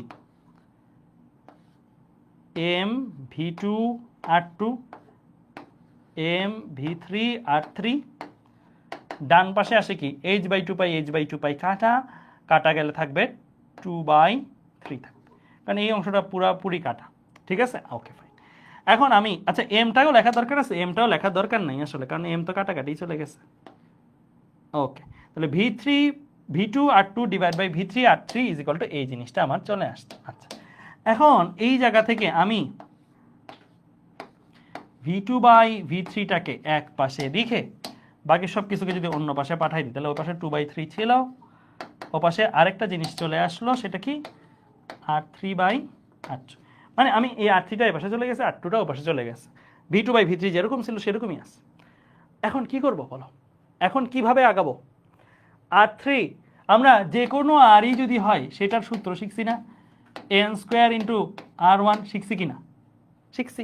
তাহলে r3 কে আমরা কি লিখতে পারি, 2/3 এর মতন আছে থাকুক, r3 কে আমরা কি লিখতে পারি, r3 কে আমরা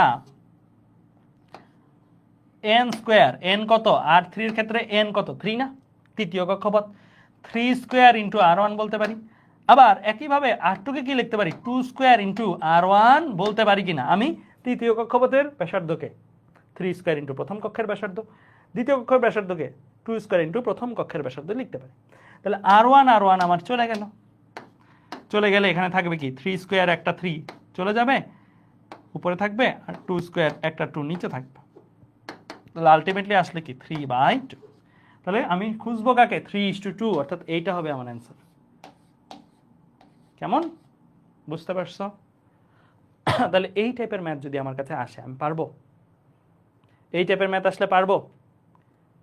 ওকে ফাইন, এই টাইপের ম্যাথ যদি আসে, যদি পারা হয়, আমি কিন্তু একটা ম্যাথ তোমাদেরকে করতে দিব নেক্সট ক্লাসে, হ্যাঁ। তো বা পোস্ট দিয়ে দিব, তোমাদের ডিসকাশন গ্রুপে একটা ম্যাথ পোস্ট দিব করার জন্য, সেটা তোমরা নিজেরা ট্রাই করবে, এই সেম টাইপের, ঠিক আছে। তাহলে আজকে চ্যাপ্টার আমরা এখানেই শেষ করতেছি, ঠিক আছে। ডিসকাশন গ্রুপে একটা ম্যাথ পোস্ট দিয়ে দিব SW হিসাবে, ঠিক আছে। ওকে, আল্লাহ হাফেজ। তাহলে সবাইকে ইনশাল্লাহ নেক্সট ক্লাসে তোমাদের সাথে দেখা হচ্ছে। নেক্সট ক্লাসে আমরা লাইমেন, বামার, পাশ্চেন, এই টাইপের সিরিজগুলো পড়ব। এরপর আমরা একদম কোর আলোচনা, অর্থাৎ নিউক্লিয়ার পদার্থবিজ্ঞান অংশে চলে যাব। নিউক্লিয়ার পদার্থবিজ্ঞান এই চ্যাপ্টারটা, নিউক্লিয়ার অংশটা মিস করিও না, এটা খুবই মজার, এবং বেসিক্যালি 2 ক্লাস যদি ভালো মতো মনোযোগ দিয়ে পড়ো, তোমার এই চ্যাপ্টার পুরা ক্লিয়ার, সারা জীবনের জন্য ক্লিয়ার, কারণ এই চ্যাপ্টার ওইভাবেই পড়াবো ইনশাল্লাহ, ঠিক আছে। ওকে, আল্লাহ।